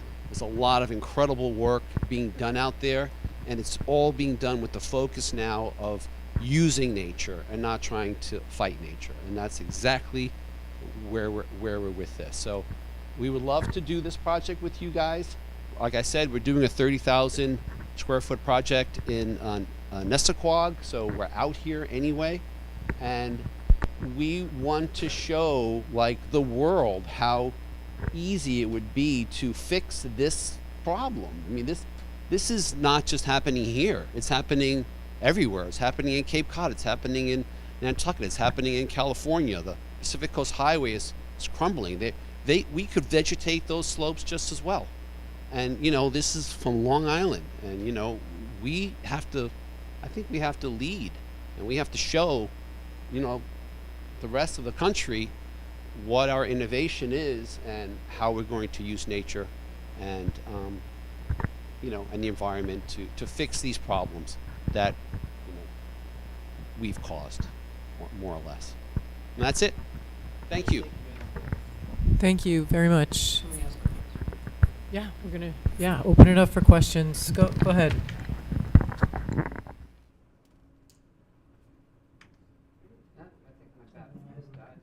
I have a question. Yes. Do you have a finished product that you could show us? Yeah, we have one in the car. Should we get it? We do have one, yeah. What do you mean by finished product? Well, I'd like to see. A cliff stabilizer? Yeah. I think he's, I'd like to see that. I'd also like to see, you keep saying you're going to do this, you're going to do this. Have we done it? Yes, the Sands Point Preserve. So you certainly are welcome to visit there. We live 5 minutes from the preserve. We can either show you on a map where the actual bluff is, because you know you have to get there and sort of hike there. But you can go and see the bluff, and people from the administration here have come out and see it, and they've sent engineers to see it. And we do have photographs or video we can also provide you if you don't want to actually go there. And how many years are we into? That's 2 years. 2 years. 2 years. As a matter of fact, it's 2 years in September. The day after we installed it, Hurricane Ian hit us 2 years ago, and we had actually a whole bunch of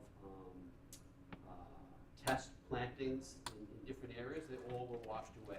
The bluff face eroded 4 to 6 inches from that single event, which was not a lot, because Hurricane Ian did not hit us really that hard. It was 3 days of pretty heavy rain, but it was sporadic.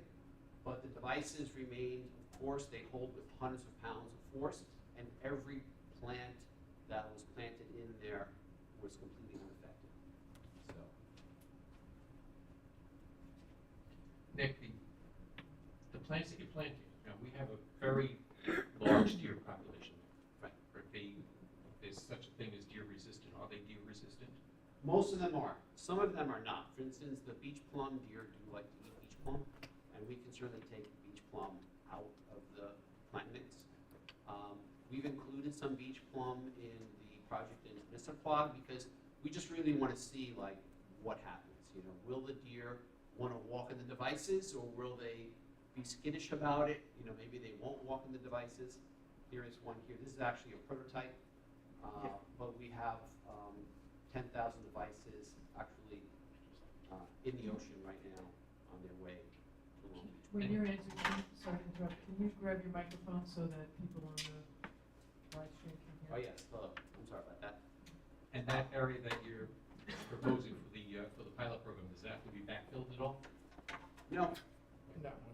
I mean, we would smooth it out a bit with rakes, but if we wanted to address the slope, we could put more sediment on top of that and then lock it down with the devices.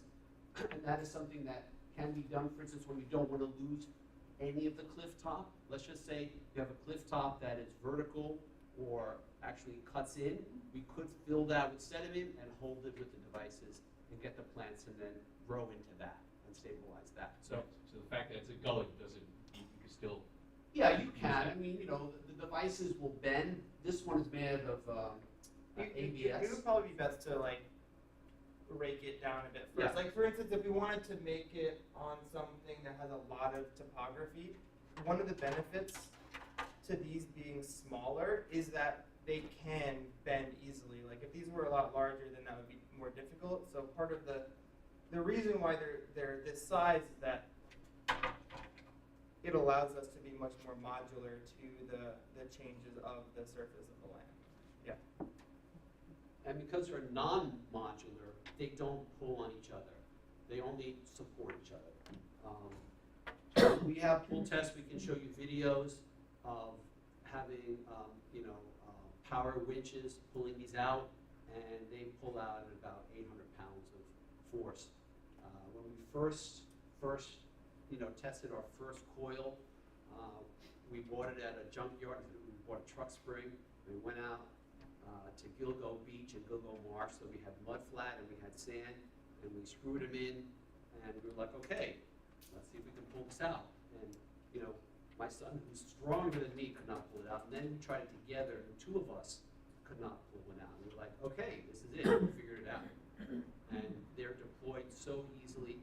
They're easily redeployable. The Army Corps and U.S. Fish and Wildlife are testing these now in wetlands in New Jersey to actually fill mosquito ditching. Mosquito ditching was dug during the 1930s by the WPA program because swamps were like bad and they went to drain swamps, right? Because they didn't understand why wetlands were important. But now these mosquito ditches remain because every time it rains hard, they scour more and more. And they try to fill them with all kinds of material that doesn't work. It just causes scour around whatever they're putting in hard. So they're using this device to plant, and also another one of our products, which has a lot of soft protrusions to actually slow that water down and have sediment drop out of suspension instead of trying to block it and redirect it.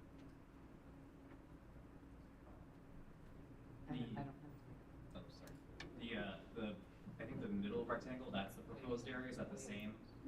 Yeah. Yes. What's the square footage on that? And I guess how many of those devices would you need to put in there? I think it was 580 devices. So 580 devices times 3.36 square feet. It's about 60 feet tall and 25 feet wide, I believe. Gotcha. And is there a reason you don't keep going These down are the start of the through- terraces, the wood terraces. So in an effort to not, I guess, just uproot the integrity of what's previously there, like we're gonna get rid of the geocloth. Okay. I mean, our ideal is to vegetate the entire slope. And if we think that that is a better alternative, we could certainly go from down here up to the top, but that would, require uninstalling this level of terrace. It was suggested to us to work on top of that area.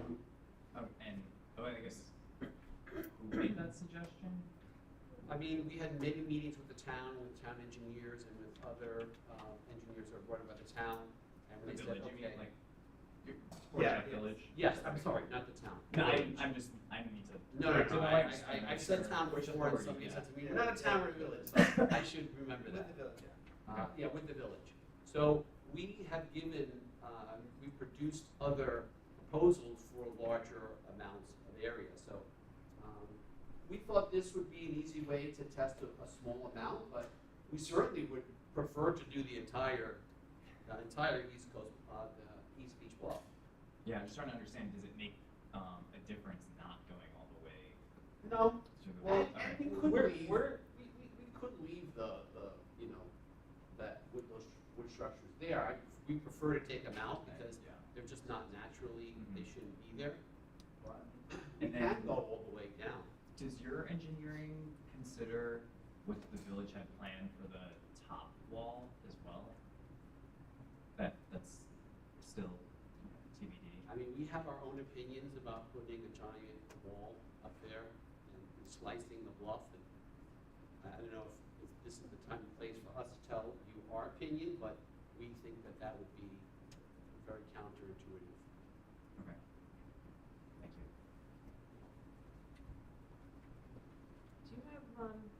Do you have any, like maybe before and during and after pictures of Sands Point that you can We do, yes. show us? Yes, we Yes. can share those. They don't have them on this right now. Okay. And you're referring to this as a pilot, so is there some sort of cost sharing involved? We gave you guys quite a big discount on the products. And you go to the last page, you will see there is a little kind of. So these are $44 each. We're discounting them for the pilot to $32. And you see here it's 580 devices are required for almost 2,000 square foot pilot. The plant materials are included in that cost of about $27,000. We're also going to include, design, logistics, on-site supervision, and no additional cost. We'll bring the USDA in on this project also.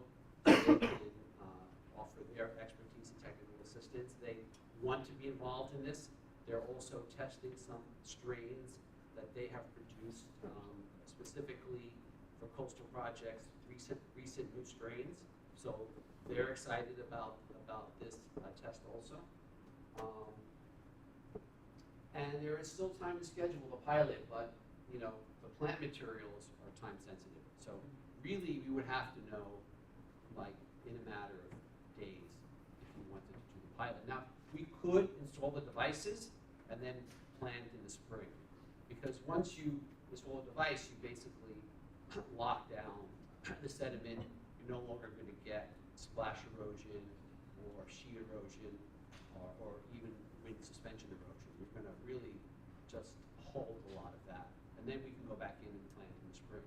We can plant up to sort of mid-October, like the full range of species, or in the winter we can actually plant bare root, but then we have a much smaller amount of species that we can plant, and then we'd have to go back in the springtime anyway and plant all of the shrubbery and herbaceous plant material.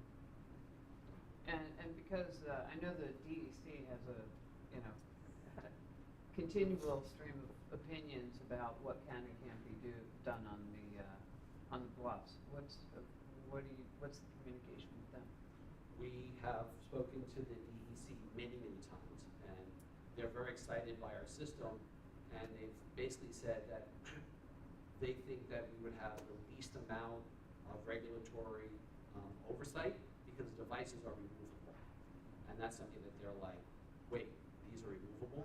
They actually have zero impact. They're just basically planting the vegetation and then they're removable. So yes, we've worked with Alexa Fournier and a couple of other DEC people.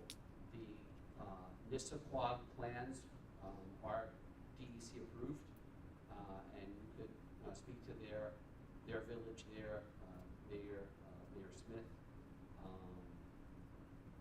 So we don't think that there's an issue with the DEC. Also in light of the Chevron decision, which people in the restoration community are talking a lot about that. Like, we're already getting stuff from the ASB PA Association, which is shoreline maintenance, and they're like, oh, with the Chevron decision now, it's in the hands of local government. No longer do the federal agencies have the same kind of oversight powers that they once had. Now that's, again, completely up to you guys. We're not responsible for filing plans. This is a pilot. I don't think there'd be a problem if you wanted to bring engineers and file plans for a larger project. I can't imagine that a pilot would mean anything. This is basically landscaping. So. Thank you. Well,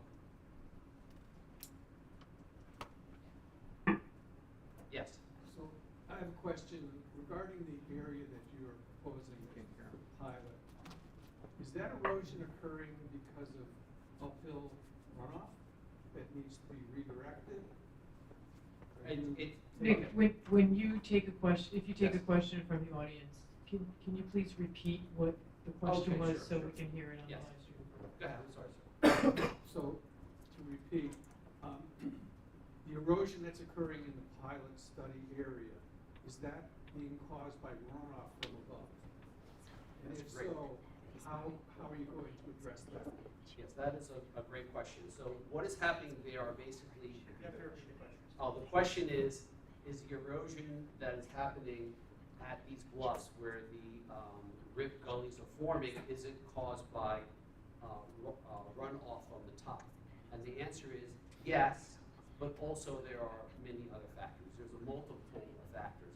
So the project didn't really address the main drivers of erosion, which is actually the main driver of erosion is rain, which does then cause cliff top runoff, sheet erosion as well. But what's happening is a lot of rain is hitting that slope, and every time a raindrop hits sand particles are set up in the air, and then they come back a little further down. So the main driver of North Shore coastal erosion is actually what's called rain splash erosion. Now you do have some runoff happening there, but you're likely not having that much across. So every part of that bluff is actually collapsing right now.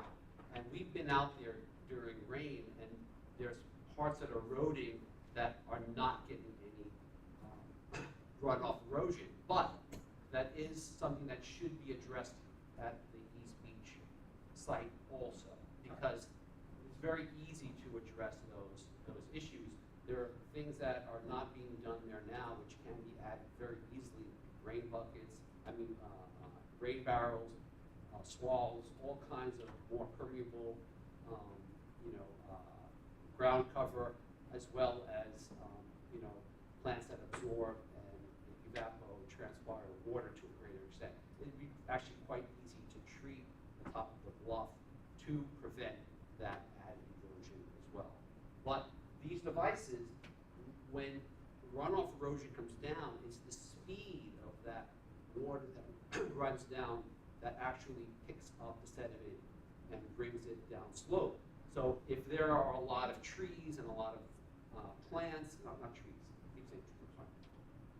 Plants and grasses and shrubs that break up and absorb this water, then you've mitigated the greater power of the sheet erosion.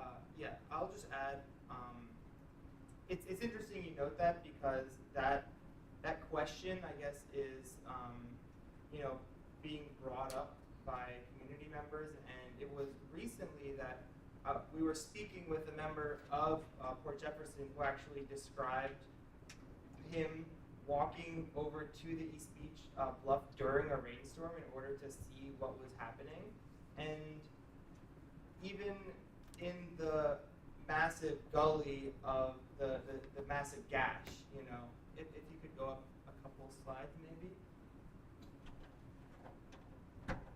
Even in this area, he was very shocked to see that there was not a river. It wasn't actually forming a river upstream and coming down. It seems as though a lot of it really is just from rain hitting the surface of the cliff itself and then gathering into these gullies, and just the velocity of the water as it forms these rivers just increasing and just cutting into it. Now, to know the exact percentage of the water that is coming from uphill is surely varies from part to part, but we do know that in the Sands Point Cliff, for instance, there are areas that don't really have any runoff coming from upslope, and it still forms these same gullies that you see here.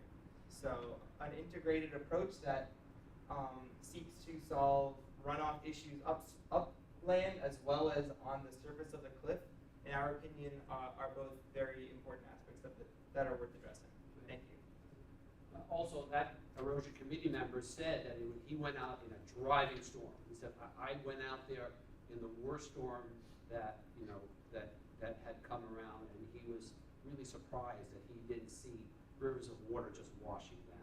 So most of this erosion is happening from rain hitting the slope and then forming splash erosion and sheet erosion. Yes. I was just wondering if the gray wall at the base impacts what you can and can't do with the Right. project? So you're wondering if the wall at the bottom is impacting what we're doing with this project. So for our 30,000 square foot project that we are doing in Nissequogue, we are foregoing a concrete wall and instead planting robust, deep-rooted, salt-resistant tree species to form a natural barrier of a very solid wooden root structure barrier that has pines, red pines, pitch pines, coastal red cedars, as well as bayberries and coastal shrubs that essentially are forming the wall at the bottom. With this, on the other hand, there is obviously this concrete structure. It's not going anywhere, and it's very simple for us to simply install our product on the surface while allowing this wall to stabilize the toe as well as it can. You know, there's certainly the question of whether scour is happening beneath the wall, and if rainwater from upslope is going to go beneath the wall and, you know, potentially cause some problems down the line. But I think in concept, it's very simple to integrate our solution with the concrete wall without any real overlap or conflict. Can I add to that? So one thing about the project at Nissequogue is that they have a rock wall in their plan. There's a question, though, whether they're going to install it or not. It may be that they're going to reduce the size of their rock wall. We're going to plant. I think the microphone's off. We're going. No, it's red. Do you hear me? And then we're going to plant. It's off. It's off. There you go. Hello. There you go. Okay. That's better. All right, let's start all over again. Go back to the first part. So the question is, we're going to, or the plan is now, is to plant these trees that George had mentioned at the toe, potentially include some type of rock wall. Let those trees, which will be much larger trees than the other shrubs that we're planting. We're talking about more like 7-gallon, 10-gallon wall trees. And then potentially then remove the rock wall, or the rock wall will probably just naturally erode away as it has in other sites. So the reason why this individual came to us after he read the article in Newsday is because his plan was the same plan that all his neighbors had done, or many of his neighbors had done. And he said for years he'd walk up and down the beach and look up and see that this guy's cliff collapsed, even though he spent, $1.5 million on this plan. And then this guy, his bluff collapsed, and this guy's watering his plants, and he's like, he thought it was just like silly. And he's like, there's got to be a better way. So when he read about us and what we were doing, he ripped up his plans, and that's how we got to meet him and got to, take our product to the next level. Because we were really looking to launch the product in 2025, but the media attention, we were also in CBS. Jennifer McLogan did a whole article about us, and we've had so much interest in the product, we thought we would just now launch these trials. Yes? Question, I have two, but I'll roll into one. One thing, I'm from the committee. Yes. Okay. The bluff that when we were out there looking at, somebody was pointing out to us that had more knowledge than me, that you can see the bluff didn't collapse on the top. It's collapsing in the middle, which means water is trying to seep into the ground, it's hitting something, and it's not having any place to go, and it's collapsing the bluff. But if you don't take care of the drainage problems, it can't work. And another study that we just got everything on, and it's done by, I think, New York State, about bluffs, it was saying that if you don't put drainage in first and the pipes in first to take the water out, you will never plant into you have to take care of drainage before you can try to rebuild the bluff with vegetation. So with your short study that you did in Sands Point for 2 years, there's no long history of what's coming in 10 years. So I just don't see it, because you got to address and I'm not an expert, but you got to address the drainage before you try to do a repair. Okay, so the question was about drainage of the bluff and whether this bluff can be stabilized with plants or if it's a drainage issue. Now, we looked into U.S. geological surveys of this area. Those surveys say there are no clay aquitard layers. So clay aquitard layer is an actual layer, a horizontal layer of clay where water hits and then will come out. That does not exist here in this bluff. This is what's called till. It's glacial till and unsorted. So if you look at this bluff or in areas where it is, where there's no grass there, or if you look at other bluffs in Nissaquah or nearby bluffs, there are no clay aquitard layers. Whoever is saying that, I believe, is using that as an excuse for the collapse that happened in this bluff. So while there is clay pockets, they're not actual layers that are shooting water out. You see no stratification on this bluff. We have pictures of other bluffs nearby that do not show any clay layers. And the U.S. Geological Survey very clearly says that from maybe 20 miles east from here and all the way to Montauk, any clay layer is beneath sea level. So that's not happening here. The other thing is that is not really the problem here, and that would not be addressed by putting some kind of a wall anyway. And Mother Nature doesn't build drainage systems. So this idea that we have to drain a waterway is actually not supported by any kind of science. I'll just add one more thing. The reason why people see drainage as an issue that's causing erosion is because of all of the forms of erosion that we've been outlining throughout this presentation. The splash erosion, the sheet erosion, the wind erosion, and the formation of the gullies, all of which have to do with the surface of the cliff itself interacting with water and the kinetic energy of the water causing sediment to go down the hill. So all of those forms of erosion are directly answered by our system, which involves creating grids throughout the surface, which create a stable, sheltered environment that will allow plants to set their roots, grow as strong and as healthy as they do, and the grids will provide the shelter for the plants to grow and not erode from the rain. The plants themselves serve to stabilize and root the devices themselves into the sand, and so it's kind of a combination of mutual assurance and mutual stabilization that the plants and the grids provide each other to combat this water erosion that you just brought up. So, yeah. When you look at bluffs where there's vegetation, if this was the case, if you couldn't plant wherever, then every single bluff along the North Shore would be bare, and that's not the case. So this is an excuse that this water is hitting a clay layer and coming out.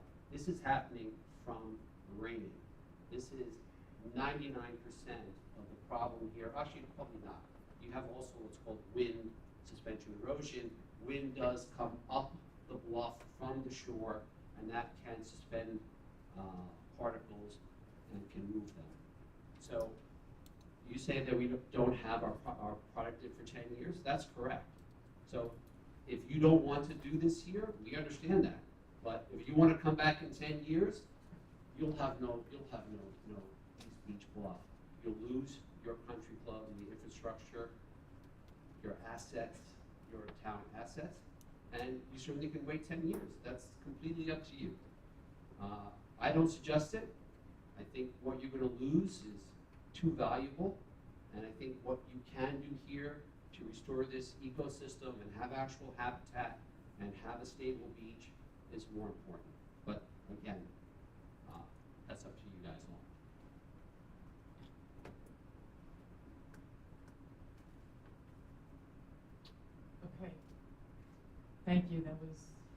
interesting and gives us a lot to think about. You said days. So is that 14 days? That's for the fall planning. So, I mean, here's the thing, so we've ordered many thousands of plants for the Laurel project. Yeah. They are overproducing plants for that project. So there's going to be, probably no matter what, plenty of extra material to be used for this small pilot. So I don't think that's going to be a problem, but again, I can't guarantee what will be available. Will it be the full range of plants that we are putting at Laurel's? Will it be a slightly smaller? We're also going to seed the bluff. We're going to create what's called a seed bank or a seed reservoir. We're working with Earth's Seed. It's a quasi-governmental but private company that produces like the vast majority of seed bank material that is used throughout the country, and we're working with them to create an upper and a lower bluff mix. And these plants, these seeds will remain dormant in the bluff sediment for decades. So no matter what, there's always going to be this vigorous forest or not forest, but ecosystem that's constantly going to be growing, expanding, replenishing itself. Basically, one of the reasons why we're putting so many species there is that every species will occupy the perfect niche for itself. So that's going to be a little different at the top of the bluff, which for instance gets less sunlight than the bottom of the bluff. The bottom of the bluff, you're going to have vegetation that's maybe more salt loving, and so you'll have different stuff that will colonize these different areas, and that's really sort of the strength of this system. It's not a monoculture. So there's one other aspect that comes into play, and that is our purchasing policy. My understanding is that you had discussions with the county on this product, and their purchasing systems and requirements. Yes, the question was about us speaking to Suffolk County. We're on the Suffolk County procurement website. We've been approved. We've put all our information on there. We've met with County Executive Romaine's assistant, Robert Martinez. They're very supportive of what we're doing. They're excited about the Laurel project, the Nisqually, and actually they would love to see this happen here as well, because they understand that what you guys have here is sort of like a very dire situation. So they would love it if we would do this here in the Long Island Company. They really are happy about that as well. And we can fix this at a fraction of the cost of a wall, which a wall, if you put a wall in there, these processes are still going to continue in front of the wall and behind the wall. And eventually what's going to happen is that bluff is going to collapse into the wall. You're going to have a naked wall, and then everything's going to fall. Nothing will be prevented. It makes no sense whatsoever. Okay, thank you. All in all, it's just another Brick in the wall. We didn't rehearse that. Thank you. There was a boat in the boat build this weekend called The Wall, and it was a stand-up paddle boat, and it was very cool, and it was all Pink Floyd themed. So it just sparked a memory, and it sparked a memory. So thank you so much for your time and all of your discussions with us over the past few months. Really appreciated the depth of this presentation, and you've given us a lot to think about that. So Great. thank you. Great. Thank you so much. Thanks, everyone. Appreciate it. Thank you.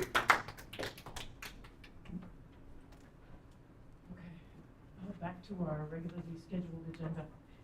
Right, I think we can go run through some things pretty quickly. Clerk Perillo, you were up next. Yes, thank you. I will be I will be brief. I'm asking that we, please start at the end, as it were, with resolutions out of the process. This time of year, we sometimes have to do that because of our part-time seasonal help, so as not to impede them or our departments. So resolution number 1 is resolution hiring Jack Campagna as an outside services worker at the Port Jefferson Country Club at an hourly wage rate of $16 per hour, effective August 5th, 2024. May I have a motion? Motion. I'll second. All in favor? Aye. Thank you. Resolution ratifying the hiring of Katie Nelson as a counselor for the Discovery Camp from August 19th, 2024 through August 30th, 2024 at an hourly wage rate of $16 per hour. May I have a motion? Motion. Do we have a second? Second. All in favor? Aye. Thank you. Number 3, resolution approving an increase in the hourly wage rate of lifeguard Kate Delgado from $16 per hour to $17 per hour, retroactive to June 22nd, 2024. May I have a motion? Motion. Do we have a second? I'll second. All in favor? Yeah. Go. Yeah. Question? Yes. Oh, discussion? Yeah. Okay. Why? Returning. Okay. Thank you. Thank you. All in favor? Aye. Thank you. Resolution number 4, resolution approving an increase in the hourly wage rate of lifeguard John Shields from $16 per hour to $17 per hour, retroactive to June 22nd, 2024. May I have a motion? Motion. Second. Same reason? Same reason. Yes. Thank you. Aye. All in favor? Motion Abstain. carried. Resolution hiring Luke Lomello as an inside staff employee at the Port Jefferson Country Club at an hourly wage rate of $17 per hour, effective August 17th, 2024. May I have a motion? I'll make the motion. Thank you. Second. All in favor? Aye. Okay. Thank you. Moving on to my report regarding resolutions. Just an update, the contract for the sunscreen dispensers, Mather Northwell has asked that we please postpone that to the September meeting. They are having staffing issues and are not able to get to that at the moment. Resolution rejecting all proposals as received for sidewalk replacement. We did receive 2 bids. We do have a vendor on county contract. Management is recommending to this board that we please perform the duties and the work via the county contract, bid prices, and specifications. Okay, that'll be on the agenda on August 20th. Yes, ma'am. Okay. Any questions about that? Okay. Thank you. Discussion item is regarding a recommendation to conduct a tax lien sale in March of 2025. There are prescribed dates and actions that we need to take, such as noticing for 3 weeks prior the tax lien sale and the parcels that will be up for sale. I'll be working with the village attorney, the assessor, and the treasurer in order to conduct the tax lien sale properly. It behooves us to conduct the sale so that this way we can collect uncollected taxes. And I personally do not see why we wouldn't do that. For the board's edification, the way it works at the town level, Suffolk County, when Brookhaven Town puts out its tax roll, Suffolk County pays every one of those taxes. So the town is always made whole. So if you don't pay your town taxes, we're made whole by the county. That's why the county forecloses and does tax lien sales. At the village level, that does not take place. So it's incumbent upon the village to make themselves whole by performing these tax lien sales, and it is a routine thing that happens. All right, thank you. So is that a proposal that will be on the agenda on the 28th as well? Yes. Thank you. Employment, there is an open full-time groundskeeper 1 position at the country club for informational purposes, on our website, we have for the first time or second time, we have the application for the regatta, which is upcoming. So we wanted to make everyone aware of that. We have had calls about people having trouble getting applications, so we made it substantially easier. So we just wanted to call that to everyone's attention.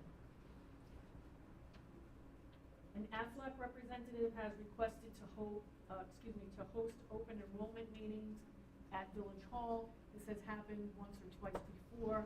It is at no cost to the village, and it is just an opportunity to offer an additional benefit to our employees in the event of disability or medical issues, over and above anything they might have personally or with their insurances.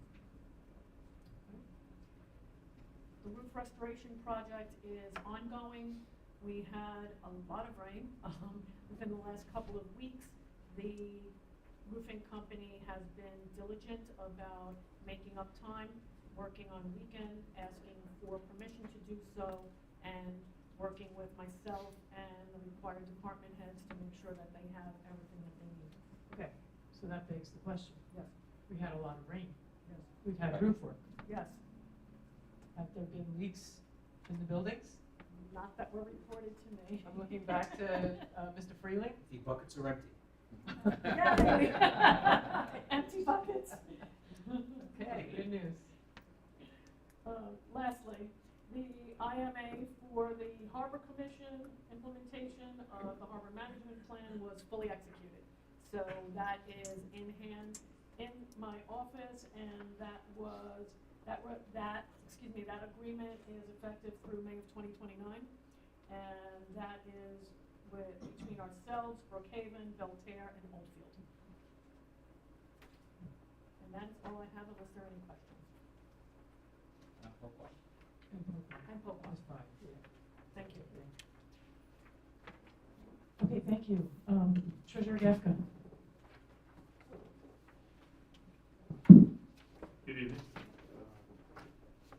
For resolutions, originally thought that for the regular meeting that I might be recommending proposed procurement policy and proposed manual check request policy.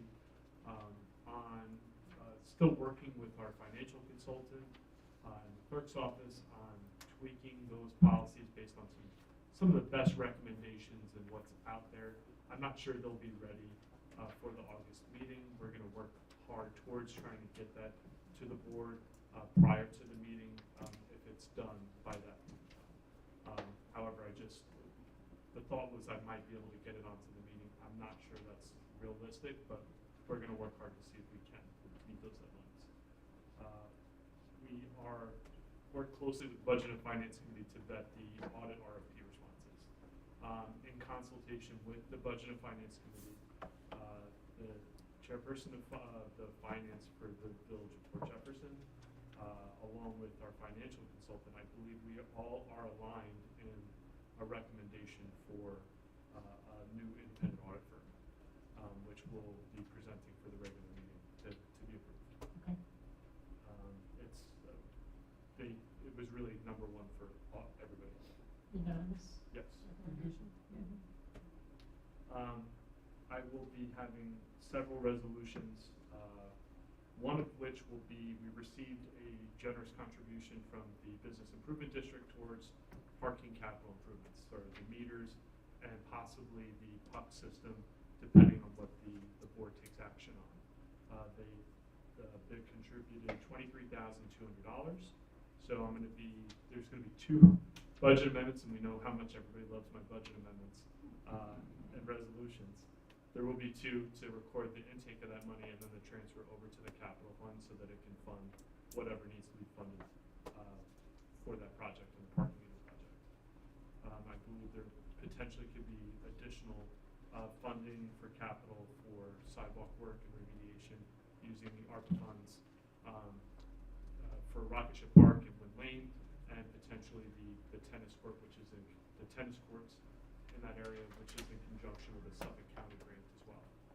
So hopefully that will be ready for the next going back to the parking, we did send the purchase order over to T2 Systems and ITS, which is the vendor that is selling the actual parking meters for T2.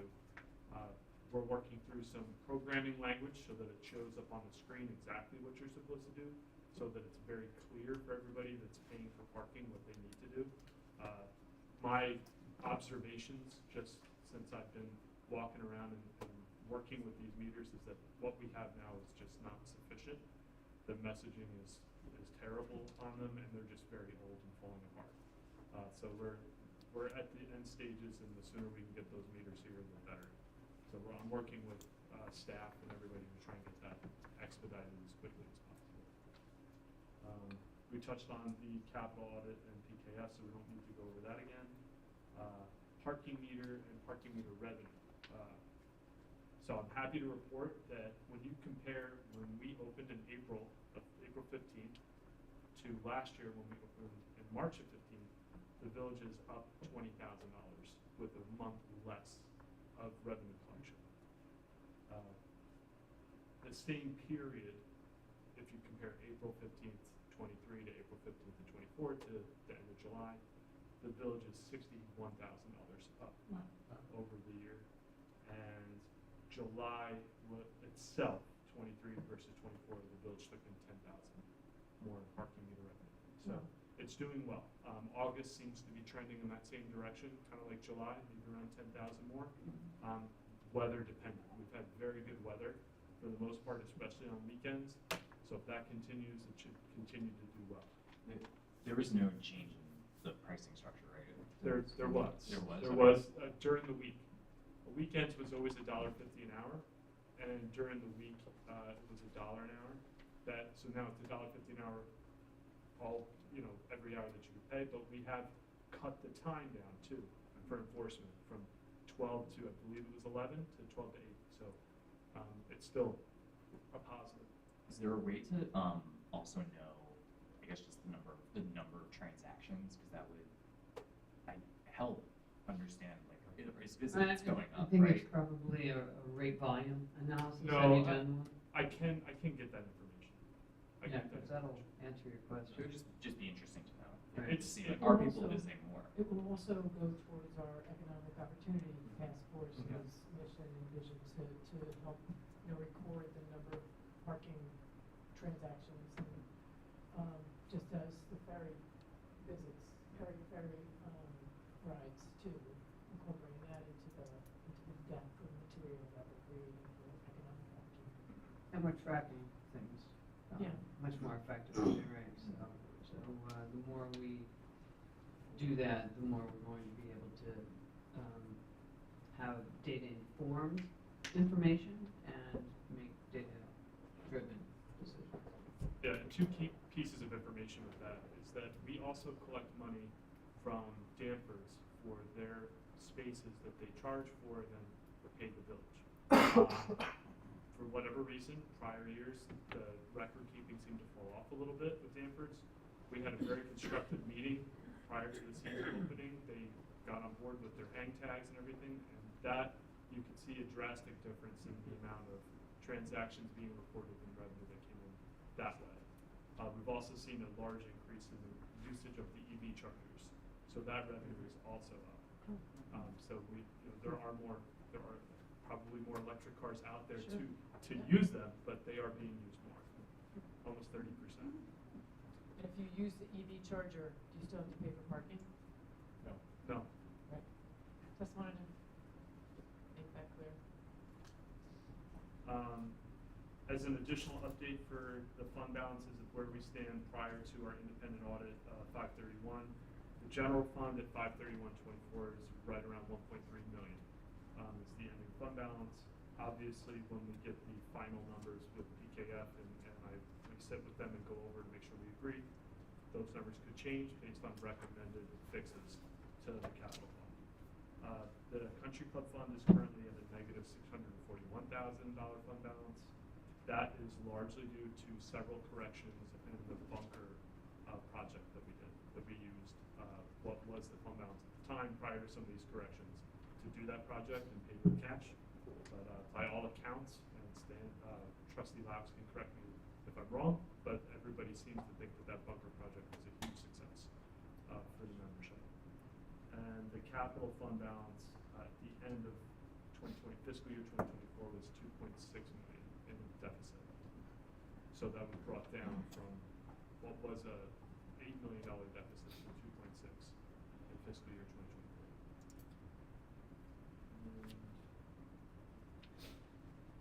I think that's about Trustee it. Yurinsky could tell you about the bunker project too, whether or not it was considered a success.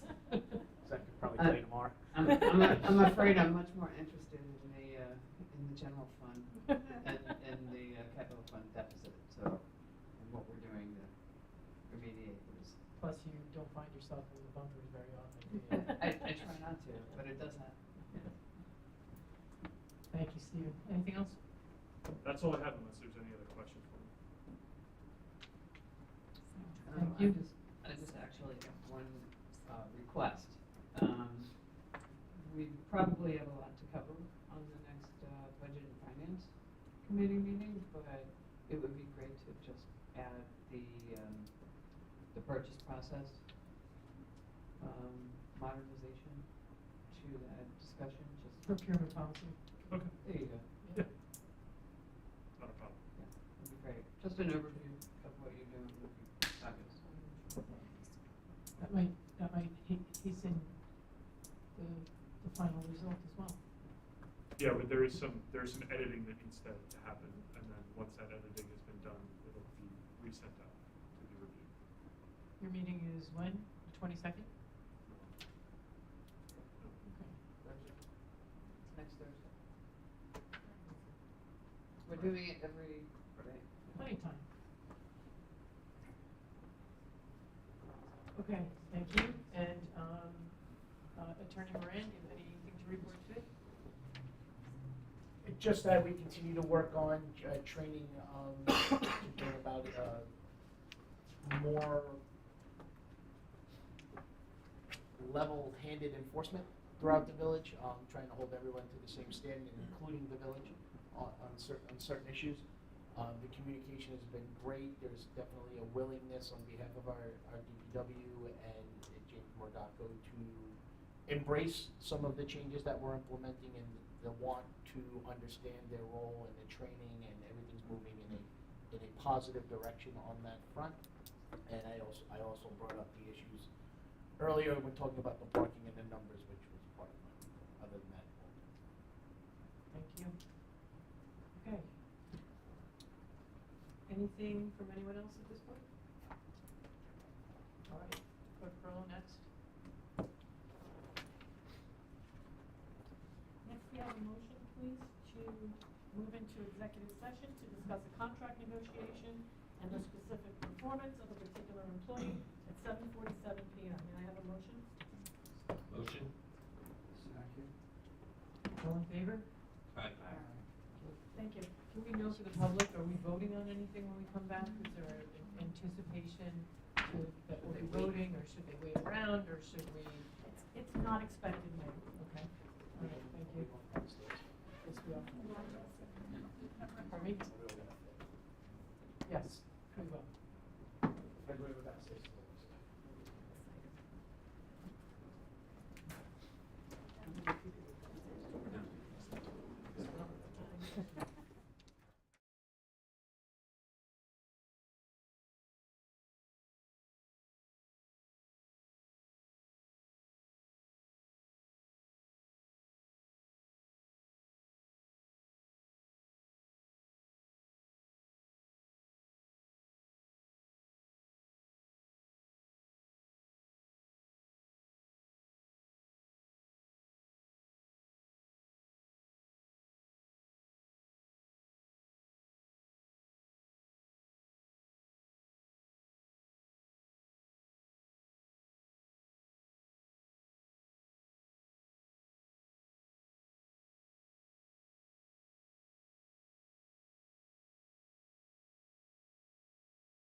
welcome back. We're back from executive session, and so we need a motion to close executive session. Make that motion. Second. All in favor? Aye. At what time, Clerk Perillo? 9:41.